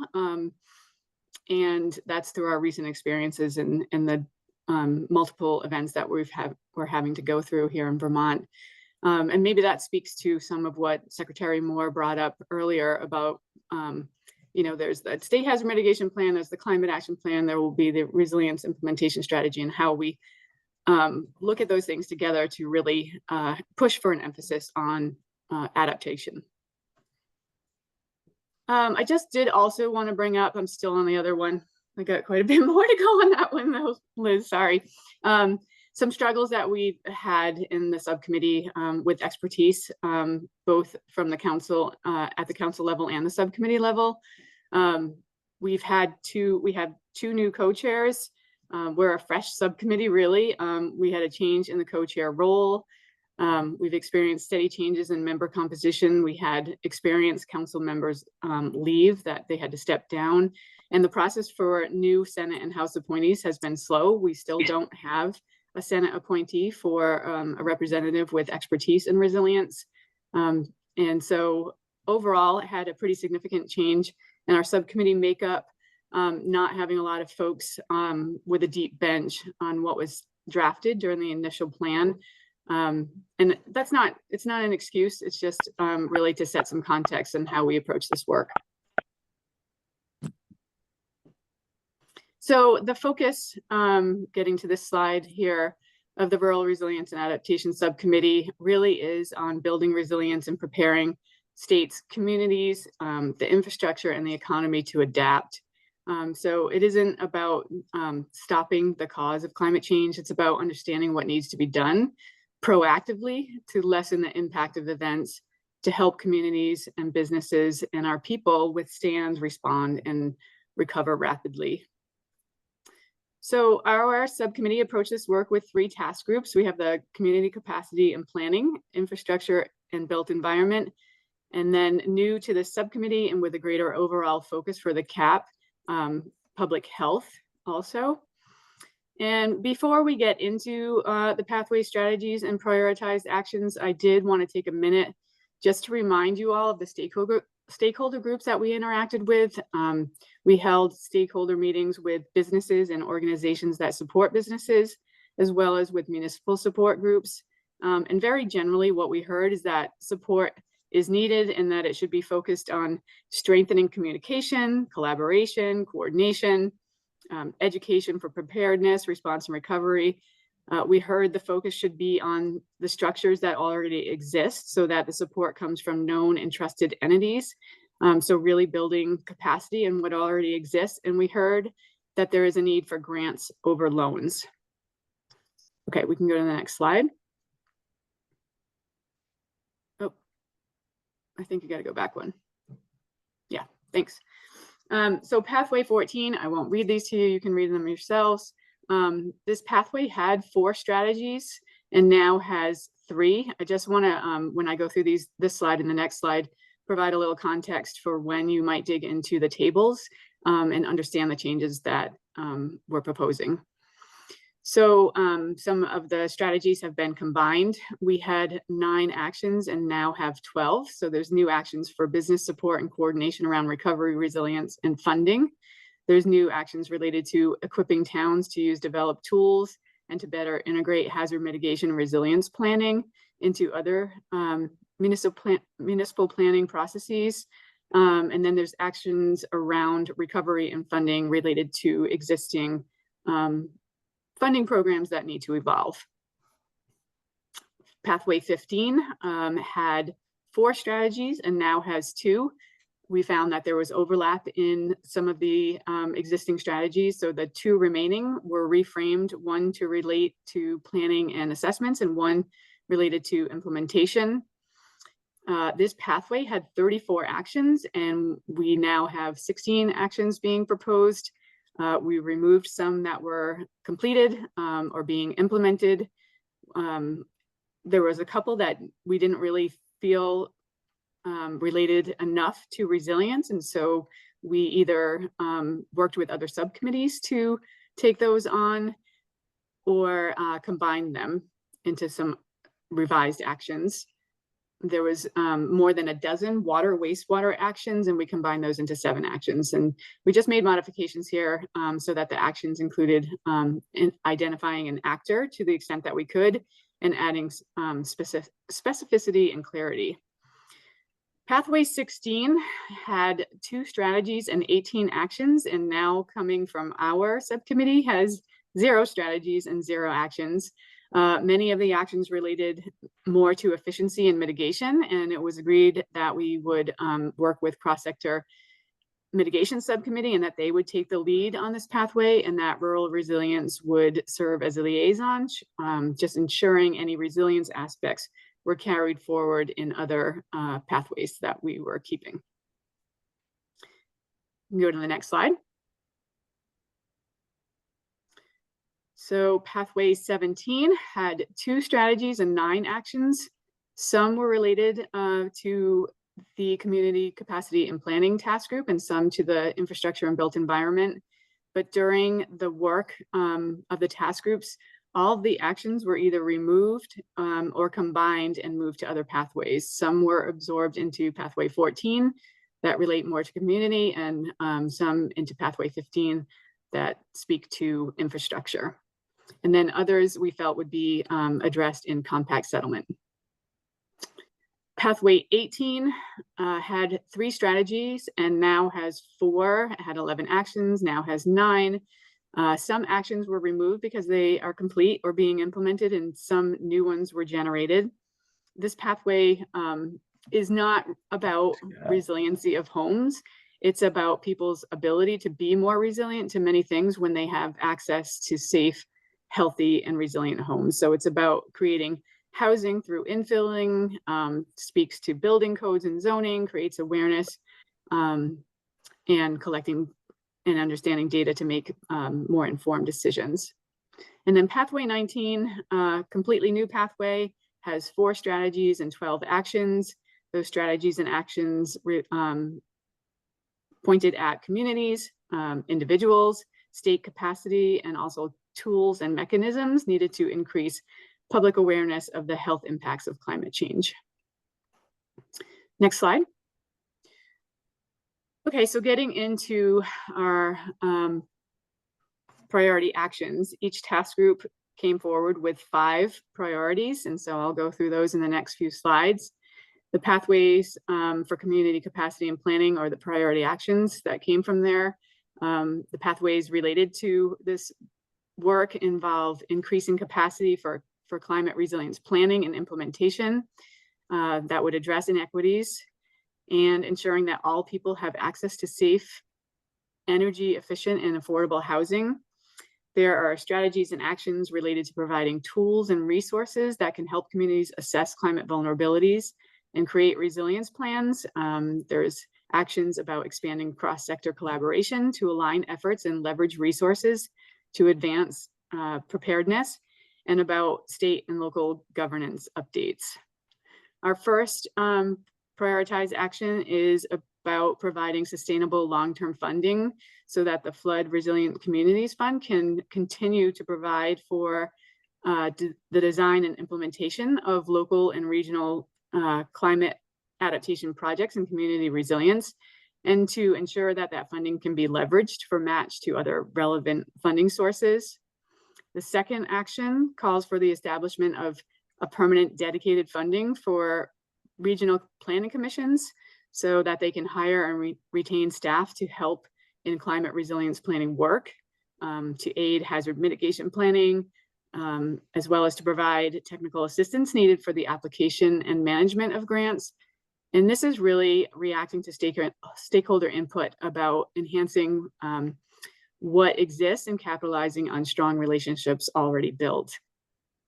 The third action calls for the development of mapped areas that are suitable for new climate safe housing and for setting targets for new resilience housing units created. And it provides for increased funding in those areas.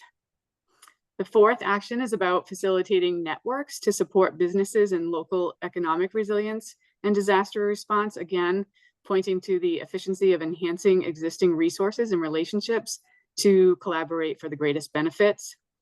The fifth action is about increasing support to communities for planning and technical assistance by increasing state capacity to optimize existing programs, resources, and tools. There's been a lot of great work that has been completed, and it will take more resources to support municipalities in making the best use of those resources. You can go to the next slide. For infrastructure and the built environment, our priority actions include expanding upon the municipal vulnerability indicators tool to create an index instead or in addition to, and that can be used by state agencies and others as a resource to assist in prioritizing infrastructure resilience investments. There's great work that was done to create the MVI, but as developed, it lacks some features and capabilities that were originally envisioned. And having a true index will help funders quickly identify areas of highest need with a broad geographic area based on relative vulnerabilities. The second action here is really specific. It's for the PUC and the PSD to investigate grid resilience planning. It speaks to the need to define, value, set targets, and measure progress, as well as having utilities integrate this resilience planning into their integrated resource plans based on guidance that would come from relevant proceedings. And so that's on the planning and vulnerabilities assessment side of the equation. And then the remaining three actions speak to implementing projects to proactively create resilient infrastructure. So replacing aging grid infrastructure with the most appropriate and cost-effective resilience options, creating a resilience transportation funding source to aid communities in being more resilient to the devastating impacts that local infrastructure has experienced, and to invest in prioritized water, wastewater, stormwater system resilience projects. Next slide. So for public health, again, it's a new pathway proposed for the 2025 Climate Action Plan. The public health priorities address the need to communicate and address the health impacts of climate change.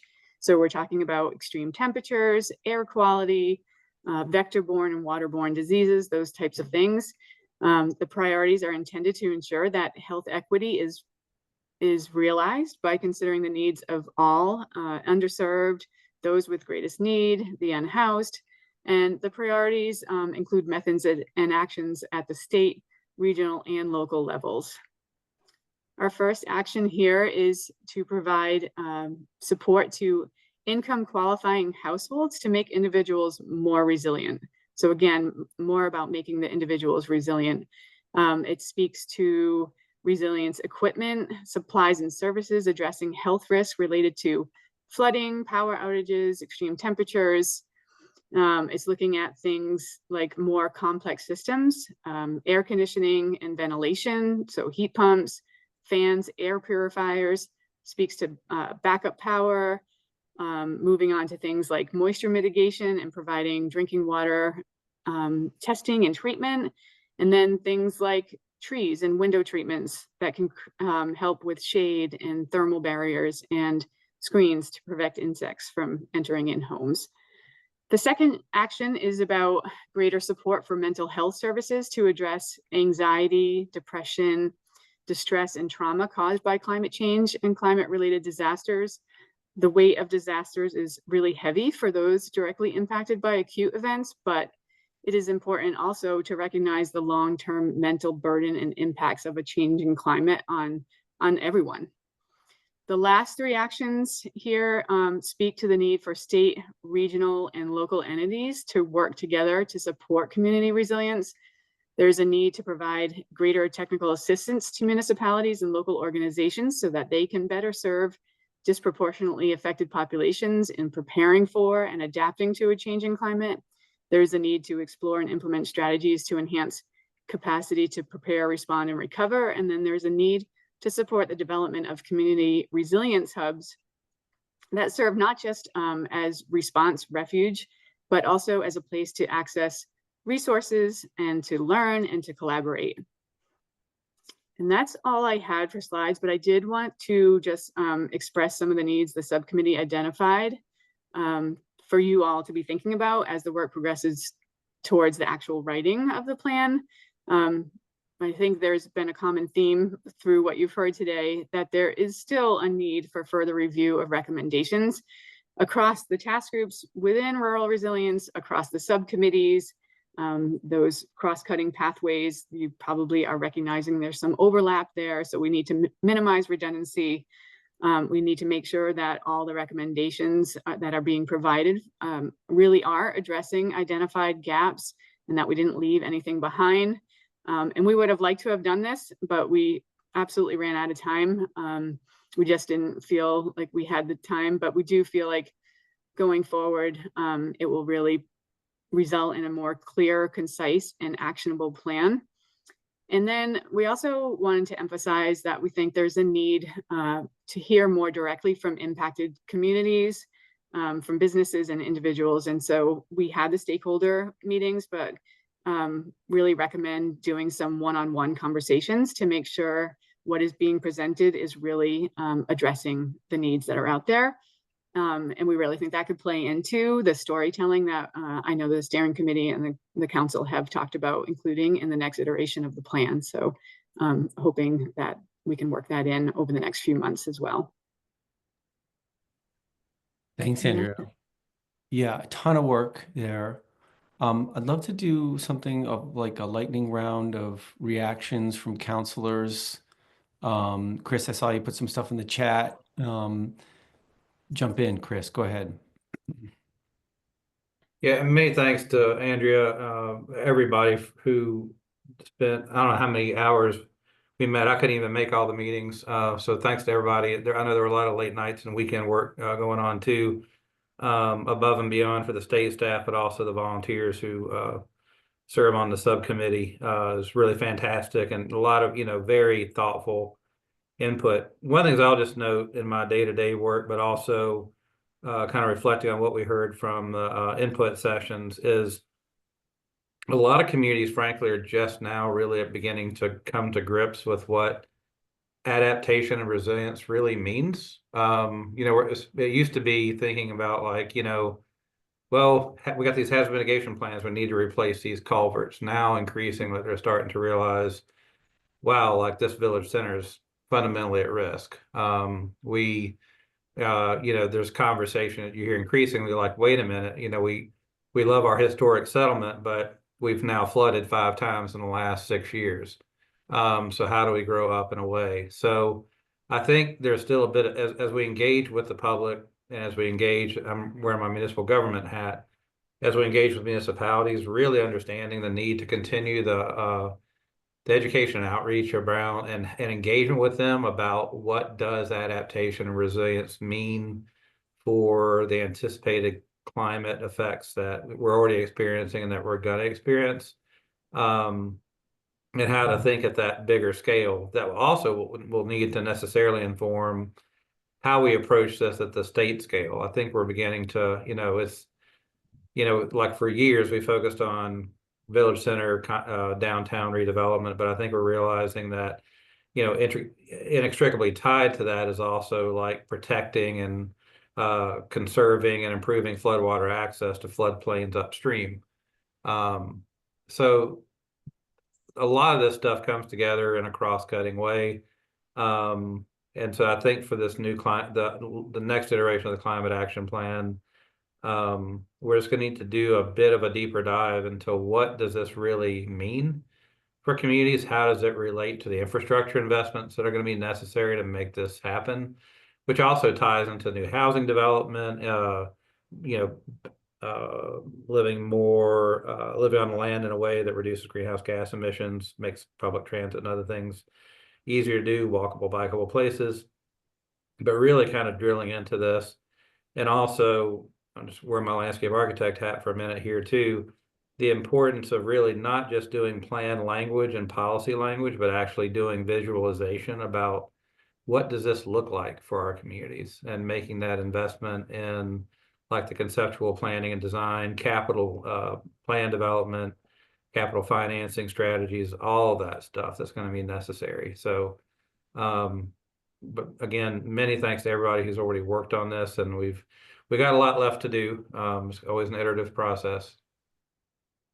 Thanks, Chris. Yeah. Other quick reactions or questions about all the work coming out of that subcommittee? Or certainly the priority actions that Andrea walked us through. Okay. All right. Joey, yeah. Sorry. Andrea, that was very helpful and very thorough and concise. Obviously a lot of great work. Thank you all. One question I have, and David, I had mentioned this, and I think it was our cross-sector subcommittee. I mean, just knowing that a lot of what you recommended requires dollars to do the work. Like, is there an approach for the council to think about financing strategies? Like, I know that some of that work is happening already. Like, I think it's embedded in the resilience implementation strategy. I'm just curious, like, how we can be thinking about, I know you mentioned like communities need grants and not loans. And like, I just am sensitive to all that, but how are we thinking about a full picture of like, and making the investments so that we can ensure that they are cost effective and that, we're doing what we need to do in the most affordable way possible. And I'm just curious about the financing question more broadly.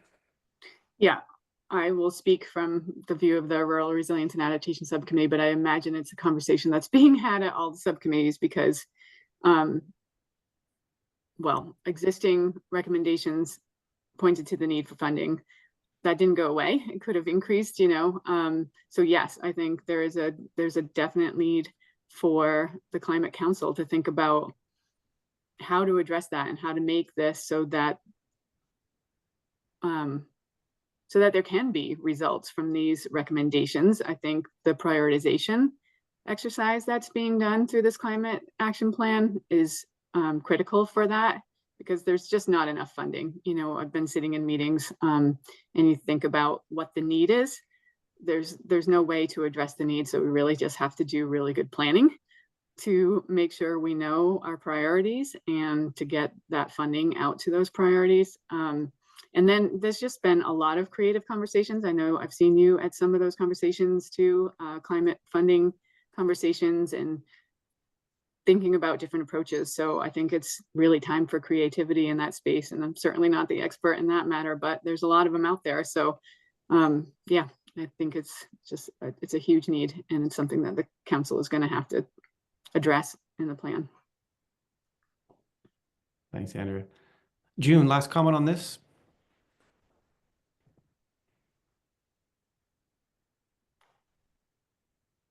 Sorry, technical difficulties today.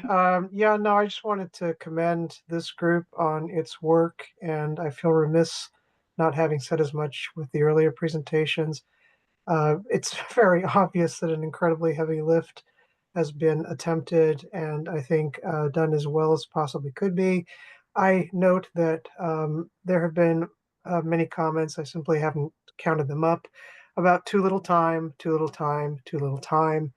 I'm not surprised to hear this as a counselor, but I do have to say it undermines my confidence in what we are doing here. Thanks. Thanks, June. Okay, so why don't we go ahead and switch gears and hear from cross-sector, make sure we have enough time to hear their presentation. And then we'll do some public comment. I really want to have some final reflections from the council, what you're hearing in the public comment as well. So cross-sector, who's going to take the lead in doing that presentation? So it's going to be myself and Melissa Bailey. Great. And someone can put the slides up, Will. There we go. Liz is on it. Yeah, the order of the slide deck. So first, let me just thank the task group members and subcommittee members who have put a ton of time and many meetings into developing recommendations. Like the other subcommittees, we've been working hard, and we're not complete. We're not done, and we have a number of strategies, pathways, actions that we'll probably go back through. But we're going to give you today the state of our deliberations, which is fairly well advanced. Can I just quick interrupt, Rich, to say, Liz, the presentation's in that sort of presentation, not in the right presentation mode. So you can just switch on display settings up there to get the right presentation mode.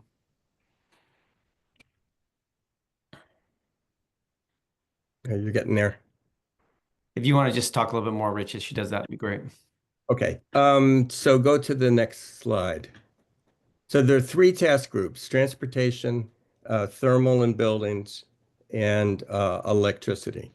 So you'll hear from me first about transportation. In the transportation, you go to the next slide. Yeah. The transportation has four major pathways. And I should say, by the way, that for the most part, the transportation recommendations are quite consistent with what has been in the climate action plan already. No major changes of direction from what we recommended last time.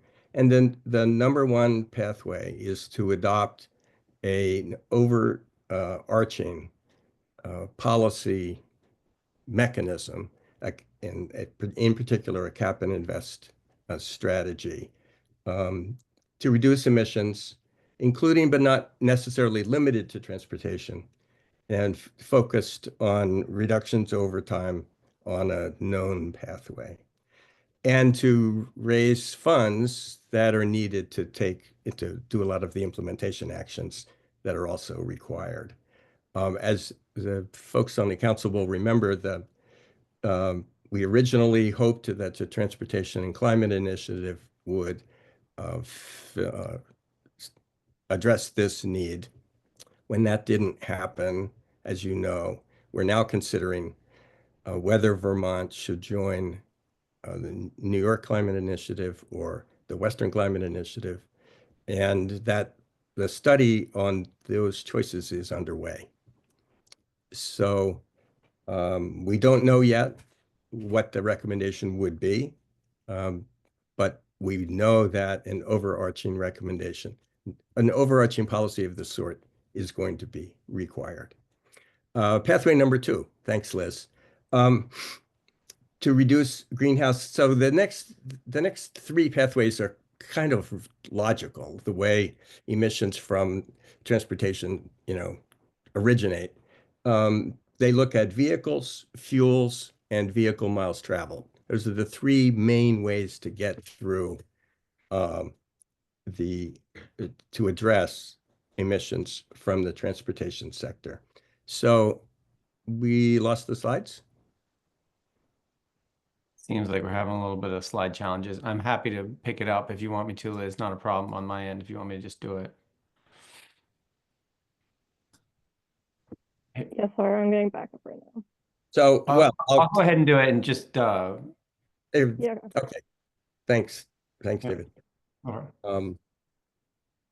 So pathway number two is to reduce greenhouse gas emissions from vehicles. And number one action in this area is something that was recommended last time and has been acted upon, which is to adopt the Advanced Clean Cars 2 and Advanced Clean Trucks policies. It may be necessary in the coming years to protect Vermont's ability to adopt those rules. And so we call that out in the plan. There are also policies towards the equitable deployment of charging points across the state, make sure that rural areas are served. Lower income communities are also served. There are policies promoting point of sale purchase incentives and recommending that the PUC continue to promote charging across the state, charging points for electric vehicles. In pathway number three, lowering the carbon intensity of fuels, the dominant policy in this area would be to adopt a clean fuels standard, we are recommending take a look at that as, and whether or not it's needed depends in part on whether or not a cap and invest strategy is adopted. But as you'll see later, we don't elevate this to the highest priority. The pathway 4 is a reduction in vehicle miles traveled. And here, we'll just reiterate things that have been said a few times already today. That is, we want to promote smart growth strategies. VTrans should be conducting planning to examine multimodal transportation options, both at the regional and municipal levels. And of course, biking, walking, and telework options are always,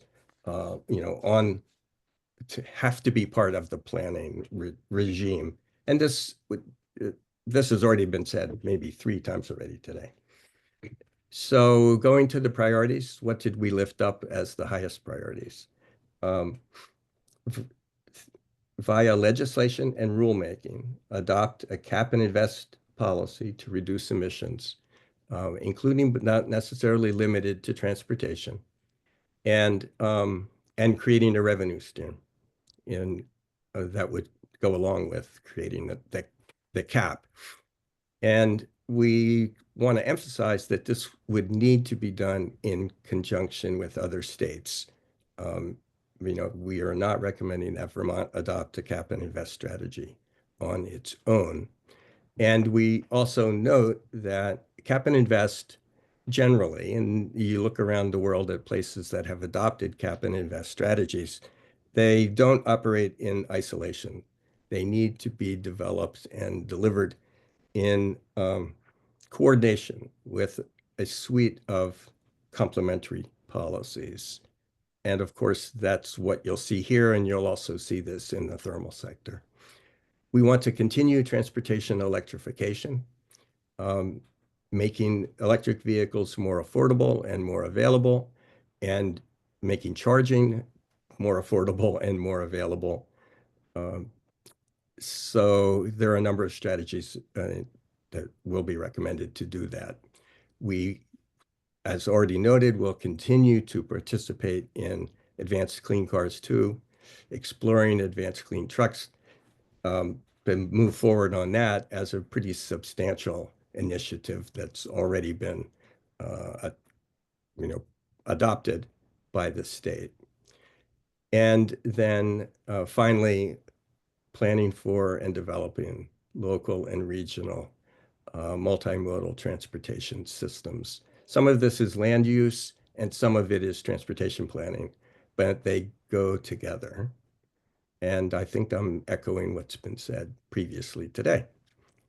That's it for transportation. And now I'll turn it over to Melissa to talk about thermal. Thanks, Rich, and good afternoon, everybody. Nothing like batting cleanup on a end of a 3-hour meeting, but I will try to cover the buildings and thermal pathways and strategies and actions fairly quickly, switching gears from transportation. Our thermal recommendations were initially developed by the Buildings and Thermal Task Group, and Buildings and Thermal essentially organized its pathways into those addressing reduced greenhouse gas emissions from buildings, equipment, and fuels. So that's kind of the overarching framing of these recommendations. And I'll present 5 overarching pathways that cover most of cross sectors recommendations in the thermal sector and identify one priority action that emerged under each of the pathways. So to begin with, similar to the transportation sector, the task group recognized the need for at least one overarching policy to reduce greenhouse gas emissions throughout the thermal sector through a variety of measures and technologies. That shows up as pathway 1, and there'll be more on this when we talk about priorities. Pathway 2 deals with, it applies to buildings. And this recommendation is essentially, how do we make buildings themselves more efficient and less emitting? And underneath this pathway, we have strategies and actions that apply to both new buildings, new construction, as well as existing buildings and retrofits. So we can move on. Pathways 3 and 4 both address improvements to equipment within buildings in the thermal sector. Pathway 3, reduce GHG emissions through the appropriate use of emissions-based equipment standards. Essentially, this is looking at pursuing standards for heating equipment, which come into play when Vermonters buy new heating equipment. Essentially, what type of equipment would be available for purchase. And again, we'll talk more about this under the priorities, but this is an exploratory recommendation. Pathway 4, is kind of the flip side of that coin, looking at promoting the use of heat pump technology and electrification, especially for low and moderate income households in Vermont, in retrofitting scenarios, so before equipment failure. So both pathway 3 and 4 deal with improvements to equipment. And then lastly, our fifth overarching pathway deals with fuel and speaks to reducing GHG emissions by making the fuel we use to heat our buildings cleaner over time by requiring providers to deliver progressively lower emitting mix of fuels. So moving on to the priority actions that were discussed both at the Buildings and Thermal Task Group and at the Cross-Sector Mitigation Subcommittee as a whole. Again, the group agreed that one or more overarching thermal sector policies will be needed to achieve comprehensive emissions reductions in this sector. As folks know, there is currently a policy in the thermal space, and the Clean Heat Standard will be under consideration at the legislature this coming session. It could be modified to address some of the cost concerns that have arisen over the past year, with some specific changes such as a slower pace of implementation and or an explicit cap on the price of credits that are associated with that policy. And it's slightly misworded on this slide with an or. This should essentially be an and or. If the Clean Heat Standard moves forward or does not, there's still the option that Vermont would want to pursue a cap and invest program covering the thermal sector. And Rich just spoke to the work that's happening in this space related to transportation, and that study is underway with a recommendation due to be delivered in February. So the second priority action that was identified in the thermal sector is further exploration of zero emissions equipment standards for heating and water heating in the thermal sector. At least one other state is moving in this direction, and states around the Northeast are exploring implementation in their own states. Where the task group landed was that it would be appropriate for Vermont to undertake a study conducted over the next 2 years, well in advance of the next climate action plan, to look at the implications for implementation in Vermont. And you'll see here on the slide the list of things that would need to be considered: costs and benefits, the market feasibility, technology available, approaches to equity, and how to maximize GHG emissions reductions with equipment standards. Next slide, please. This last slide shows the 3 remaining thermal sector priorities that we've identified. The first is scale up Vermont's low and moderate income weatherization efforts and the need to secure funding to do so. This was essentially a consensus recommendation pretty much throughout our deliberations, and we heard public comments in our stakeholder meetings and our public meetings throughout the fall that were consistent with some of the comments we heard earlier today. Essentially, a few things at play in the weatherization space. There's been a significant amount of federal funding dedicated to weatherization efforts in Vermont over the past 3 to 4 years, and those will be drying up over the next couple of years. Weatherization seen by the task group is kind of a no regrets policy. There are multiple co-benefits, including improved health outcomes and energy affordability associated with weatherization. And really, this is just a recommendation that additional funds be brought to programs that are existing in place in Vermont to expand accessibility of those services. You'll see on the slide, we do list 2 potential funding sources. One would be gross receipts tax, which is already used to fund low-income weatherization in Vermont, or the implementation of essentially a thermal energy benefits charge that could be used to fund these efforts. We struggled, like other task groups, to make recommendations around funding sources. recognizing that essentially the list of recommendations we were putting together could look like a wish list of programs to be funded, and wanted to at least provide some ideas of specific funding sources to aid the council and ultimately the legislature in its consideration. Task group also talked about general fund being an appropriate source of funding for several of these recommendations, in that Vermont's tax structure makes the general fund potentially more progressive than other revenue sources like fuel taxes. And then our fourth priority recommendation here, similar to weatherization, we're looking at expanding access to electrification for folks to install technologies such as heat pumps to use for heating and water heating within their homes. And then the accompanying upgrades, such as panel upgrades that are needed to accommodate electrification in many of Vermont's households. Some of this is happening already through efficiency utility programs and distribution utility programs, but again, there's a need to scale up to accomplish the emissions reductions that are required. And there was also a lot of deliberation at the task group level and within cross-sector about the desire to avoid rate pressure in the electric sector, essentially to make policy choices that would essentially lead to more expensive electricity down the road, because that will undermine our efforts to get folks to electrify their transportation and their heating loads. And then the final priority action identified in the thermal sector is a phase-in of a clean fuels standard, again, similar to what's being contemplated in the transportation sector, to over time reduce the carbon intensity of the fuels being used in Vermont's buildings. And that covers the thermal sector, and I'm going to bounce it back to Rich to wrap up with the electric sector in this final slide. All right, thank you. Thank you, Melissa. And for the benefit of the council as a whole, I'm pretty sure you're all aware of the ratios here, that the Vermont's largest sources of emissions are transportation and thermal. And in comparison to many other states, the power sector emissions are relatively small.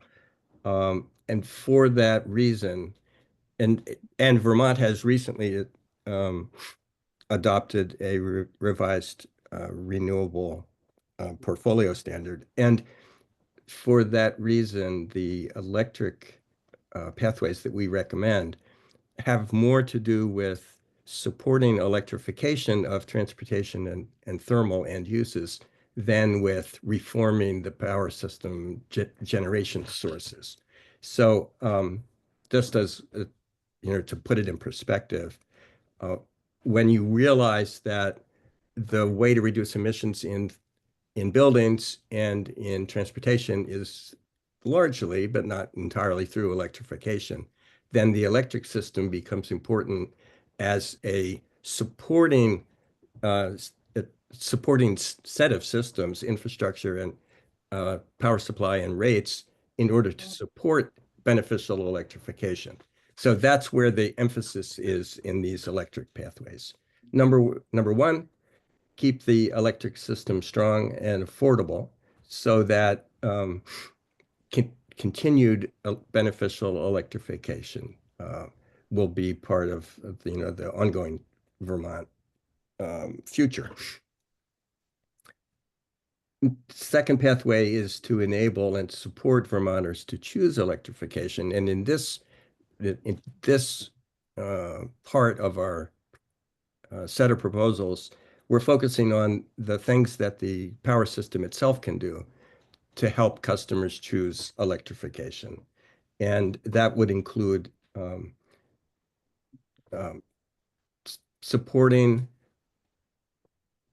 local distribution services, transformers, panel upgrades, charging points, and battery rates, time of use rates. There's lots of things that can be done through the electric utilities to support electrification at the end user level. And we are recommending that the state's electric utilities and the Public Utility Commission look at the future of the grid that way.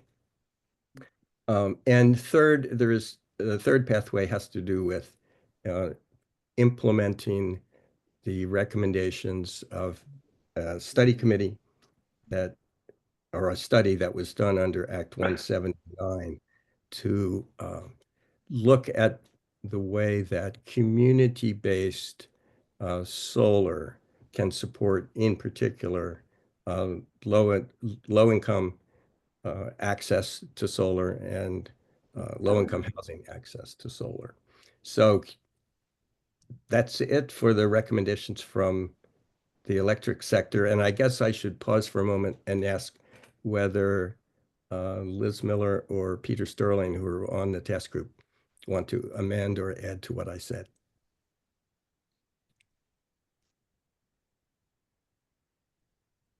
Great. I think you did it.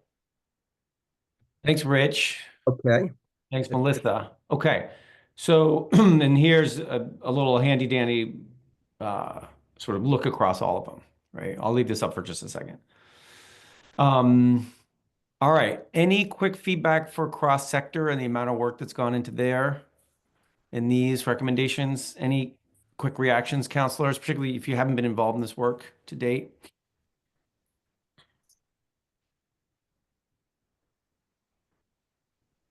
Secretary Moore? Sure, I have a couple of questions. Well, one's a flag and one's a question. The question is about the recommendation around weatherization in heating systems, and just curious if in talking about a thermal energy benefit charge, if that is in addition to cap and invest or revised clean heat or instead of. I just understood the, at least the initial conversation from the PUC was focused on that as an alternative to the clean heat standard and wasn't clear from the recommendation. And then the other one is just a flag around the equipment standards, and that timeline is out of sync with the legislature and getting funding necessary to do that work. And so if the Climate Council adopts a plan in July, ANR won't have money to start work on such a study for at least a year, because we would need the legislature to appropriate those funds to us, and just ask that that be taken into consideration in framing the recommendations. Thanks. Thanks for that input. And let's take Secretary Clark's hand, and then if folks on the task group or the subcommittee want to react to some of this. But Sarah, go ahead. It's been very educational listening to each of the presentations today. Thank you for everyone for your time. I think the common theme that's emerging for me is understanding the fiscal impact and the resources to handle some of the action items. And so I've appreciated the most recent kind of discussions about financing and the various working groups wanting to address that within their presentations, but struggling in terms of what the options are. And so I just think for me, getting up to speed, I can see that kind of reoccurring theme throughout. Thank you. Thanks, Sarah. Yeah. On Julie's specific question of, is that mention of a thermal, I'll get the name wrong, thermal energy benefit charge, an alternative to a clean heat standard approach, is that the way the subcommittee was thinking about it? Someone want to quick jump in on that? Yeah, appreciate the question, Secretary Moore. I don't know that we have consensus among the task group on that topic. I think we really struggled with the timing of the legislature considering the clean heat standard and not knowing that disposition before the climate action plan is adopted. I think there could be a case made that even under a clean heat standard, designated devoted funding for weatherization is necessary. On the flip side, one could make the argument that if a clean heat standard is implemented, there will be additional revenue flowing to weatherization, essentially from the credits that the Weatherization Assistance Program is able to sell into the clean heat market. So I don't think the task group has a specific position on whether those should be implemented in tandem, or if it's an either or. And Rich can certainly jump in. No, I think Melissa's stated very well. With respect to a lot of these financing mechanisms, you know, the devil is in the details, and it depends on how much money is made available and in what buckets the money is planned to be spent. Weatherization in particular has always had a separate funding stream, and I'm sure the subcommittee would recommend that we protect that, the ability of the weatherization programs, not only to continue as they are, but to expand the delivery. And we just want to, I'm sure would want to make sure that however we do it, that there is adequate funding both to meet the equity goals of the climate plan and the weatherization program, and also sufficient funding to accelerate the deployment of building shell improvements and equipment changeouts across the entire building stock. So you kind of need to do both. And whether you need two funding sources to do both or whether you can accomplish it through one is just a matter of structure.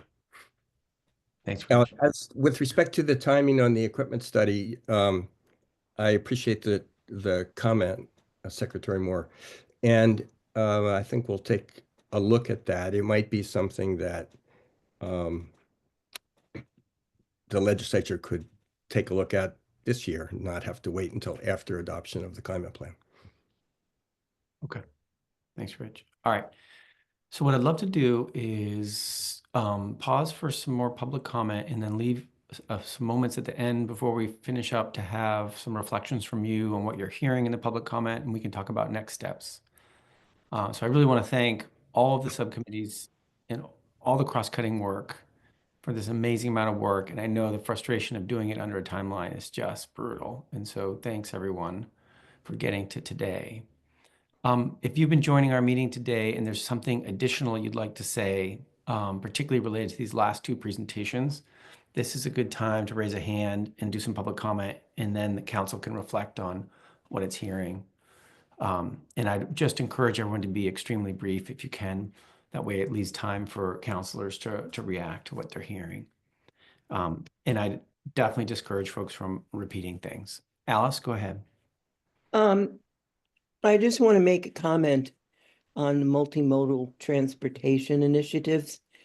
I just came to this meeting from a meeting this morning with concerned floodplain managers and river corridor managers, and myself.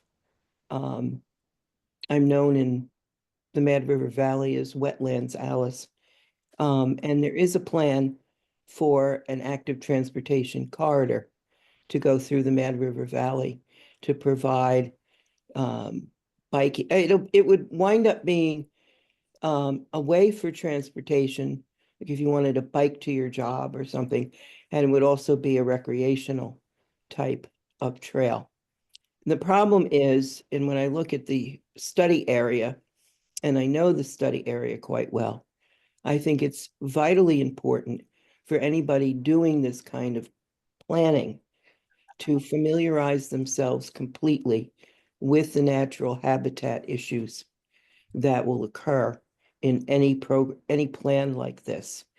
I was alarmed at a plan to add a piece of the trail to this project that would go right through River Corridor, floodplain, and special hazard flood zone area. And I was concerned that a number of members of the Conservation Commission were unfamiliar with the why my jaw dropped when I heard this. I think it really behooves anybody that does planning to make sure that they understand and know about the natural habitat pieces to planning these kinds of trails. And I encourage A&R to strengthen and to really finally implement river corridor protection, permitting actions. So that's, I came from a meeting where I brought up these issues, and I hope it continues in other plans. Thanks, Alice. Thank you so much for that anecdote as well. Pike Porter, over to you, and I'm just going to ask you to be super brief if you don't mind. I will try. I've heard a couple of the recent sectors discuss health. As you're considering health impacts of the climate crisis, I'd also ask you to consider the health impacts of possible solutions. And I'm thinking specifically the TAG, Clean Heat Standard Technical Advisory Group, recently heard that wood heat, for example, costs the state outrageous amounts of money. And I don't remember the exact amount, but well over $100 million a year in health costs annually. So I'd like, again, the various sectors that discussed today to consider the health impacts of solutions. I'd also like to consider my municipal electric utility has said that it is hard for them to find clean replacement energy. And I'd like the Public Service Department to consider negotiating on behalf of municipal entities, municipal electric entities, for the clean offshore wind power that's currently coming online, because independently it's hard for those municipalities to negotiate rates correctly or cost competitively. And you know, this has been done before with New York Power and other sources, and I'd like the Public Service Department to consider that, and maybe that could be incorporated in the Climate Action Plan. Thank you. Thanks, Pike. Appreciate those inputs. Judy Dow, over to you. I also have some concerns about health. Andrea Wright gave health priority, public priorities, and there was not one mention about the health impacts of biomass burning. And when you look at the 1 mile radius of McNeil into the low-income housing in Winooski and the low-income housing in Burlington, you see that there has been a huge decrease in hospitalization ages on COPD and asthma. I also thought that when Rich gave his presentation on greenhouse gases, he and transportation, he could have also addressed the vehicles that are being used to transport the trees, the trains that are being used to transport the chips, all of that, and the impacts on biomass. Another question was the heat pumps that Melissa Bailey presented on. Was there any consideration given to the fact that there's for low income, medium income people, there is a 5-month waiting period to get your heat pump cleaned, and the starting bill, the minimum payment is $400 per unit. So if you have two, that's $800 per unit. I mean, for the two in your house, and that's an annual cost that might not allow low-income people to maintain the process of using heat pumps. And so those are all my questions. Thank you. Thanks, Judy. Ashley Hey, Adams. David, Yeah, who's on the phone? I'm John McCormick. John McCormick. Hi, thanks. I'm happily take a comment, and then I'll jump over to Ashley Adams. Do you want to jump in, John? Yes, I do. I just want to assure that cap and invest for the thermal sector is going to increase fuel costs of people who cannot retrofit their homes. This is precisely why Senator Bray was defeated by 640 votes in a Democratic Addison County.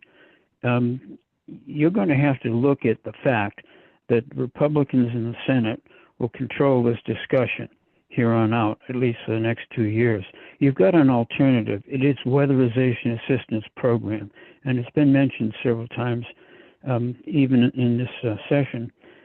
I have submitted a bill to Senator Heffernan and to others in the House, a bill that would expand weatherization assistance program. It would increase the salaries of the workers by $10, perhaps even $12, okay?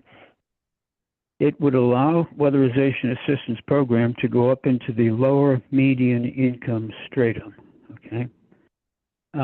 It would increase the fee from 2 cents now to 4 cents to 6 cents to 8 cents by roughly 2030. I mean, it is the only way to continue to weatherize homes, given the fact that we don't have enough workforce to do that. Increasing the salaries would very likely encourage more workers. But that is the alternative, and I tell you, it's going to be presented to the House and Senate in January. And thank you for your time. Thanks for the comment. I appreciate it. David, my concerns were not about retrofitting. My concerns were about maintaining. Many low-income people are rental people. They can't do anything about insulation, and maintaining it would be 400 to 800, depending on how many units they have per year. Yeah, I think that was super clear, Judy. And I appreciate that comment. Ashley, last comment, and then let's give the council just a moment to reflect on all this before we finish up. Thank you. Yeah, Mr. Cowart said that Vermont, compared to other states, has a small electric sector. And I can't square that with the support for electrifying everything. Won't that increase our power usage? Of course it will. You know, it's common knowledge that you electrify to reduce carbon emissions and you simultaneously decarbonize the grid. Why can't we get that straight in this state? I just don't understand. That's the other part. That's the other half. And we're missing that because we want to keep propping up McNeil and Rygate, which lose millions of dollars, something like 9.8 million in fiscal year 2024 for McNeil. So, you know, and it's ratepayers paying that price. How is that equitable? And I also wanted to mention that just the general notion that the clean heat standard, in my opinion, needs to be tossed in the waste bin. You know, you think about the fact that it incentivizes wood burning. We all know that's the worst choice for climate, for biodiversity, for human health. And again, it would be paid for by poor and working class Vermonters.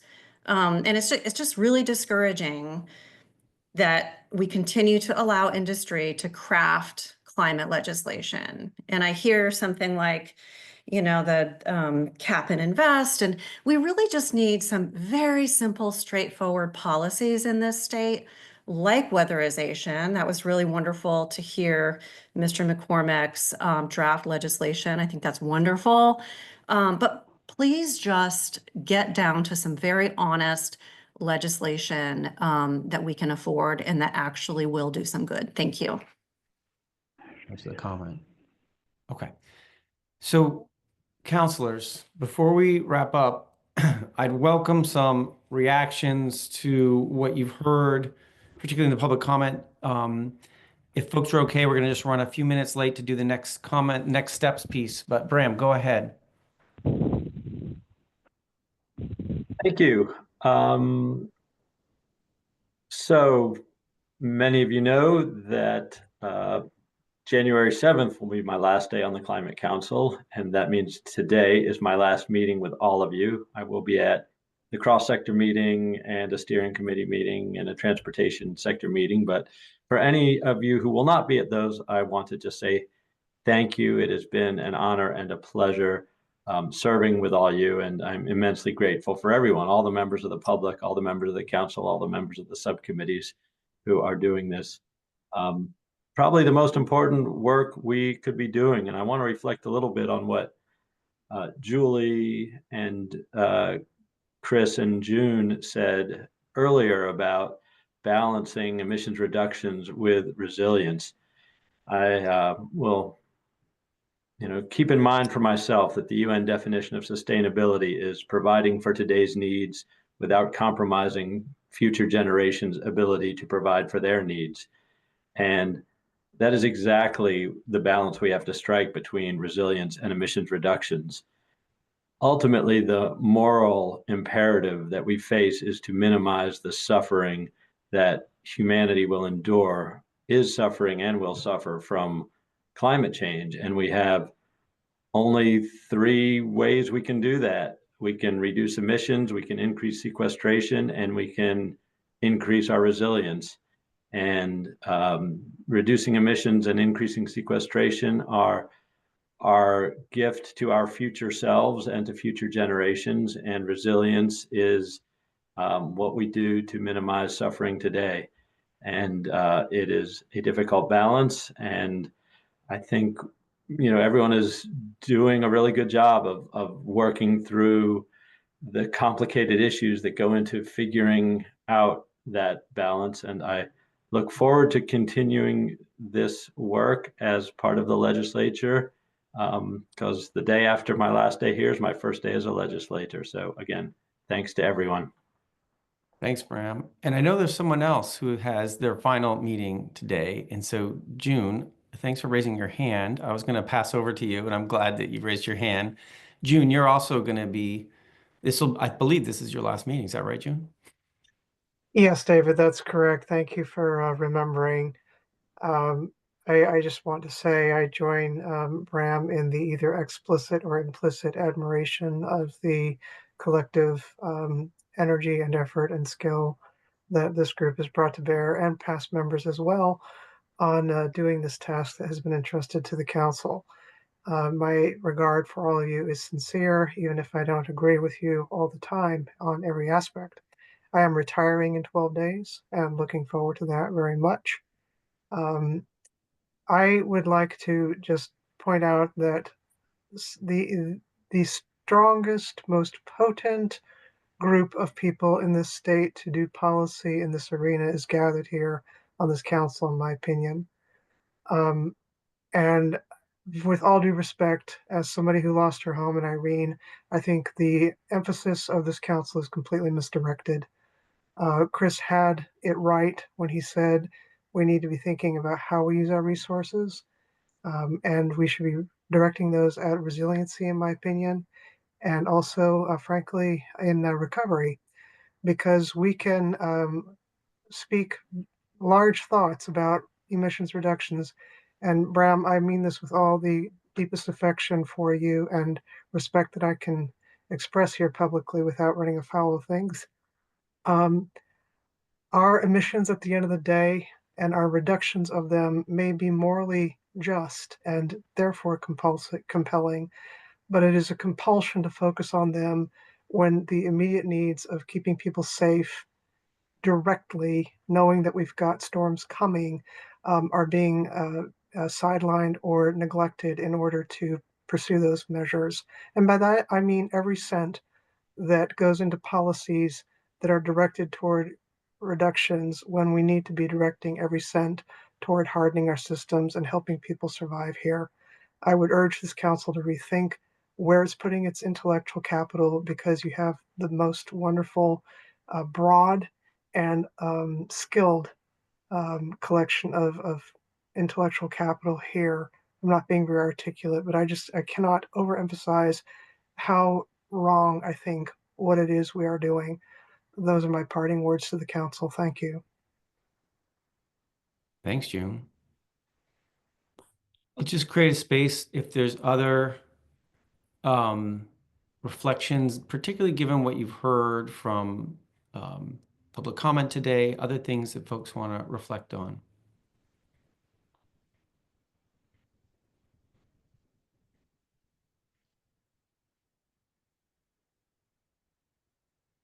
Okay, great.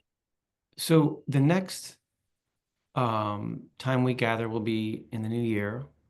Wait a minute, David. Aren't I going to get some answers to my questions? So, Judy, I provided an answer at the beginning of when we came back from break about your first question. I don't know if there are answers to your other questions, and I certainly leave it open to the council. I What I So, heard was a specific question for you, if anyone has anything input for your study.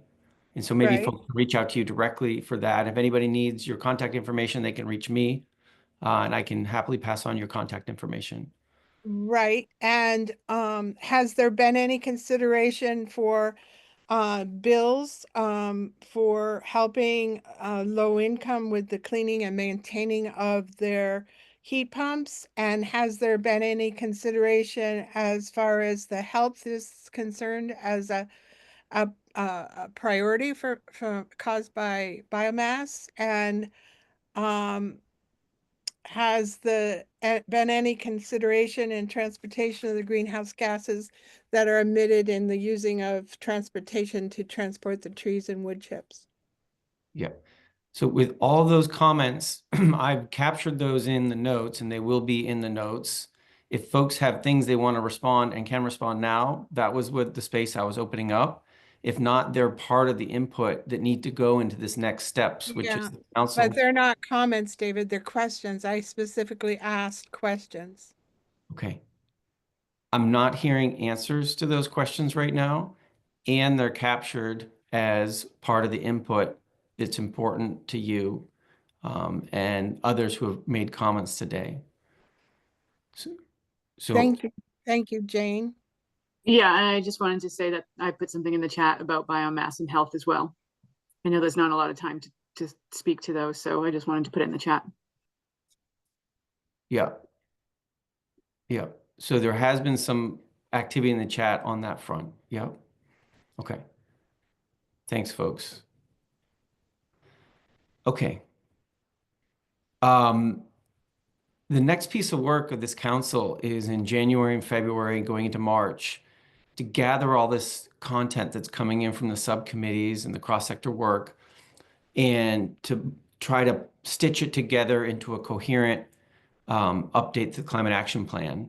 And we heard today that subcommittees want a little bit more time to look across their actions. So expect that that's going to happen going into the end of this year and early in January. So you'll get a little bit more input from subcommittees. However, we need as a council to gather and start to look across all of this and say, what are we comfortable doing as we stitch these things together and make an updated plan? I can just say a word about upcoming meetings, and Jane or others who are helping to provide support to the council, or Liz, correct me or add to what I'm saying. We will be meeting on January 13th. We have a normal virtual meeting scheduled, and we'll be starting to look at this content in a new way and try to understand how the task ahead for us and the specific things we'll need to do to incorporate all this feedback we're getting in meetings like this, and also the feedback from all the public comment and input sessions we did in November. Then we meet again later in the month in January on the 27th, and again on February 10th. And all that is to help us pull together something that feels like a coherent plan. Jane or Liz Amler, are there any other pieces for next steps that are important to name right now before we split?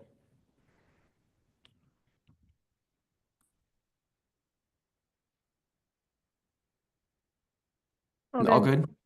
Okay. Great. Okay. I think that's it, unless counselors, any last thing before we finish up here?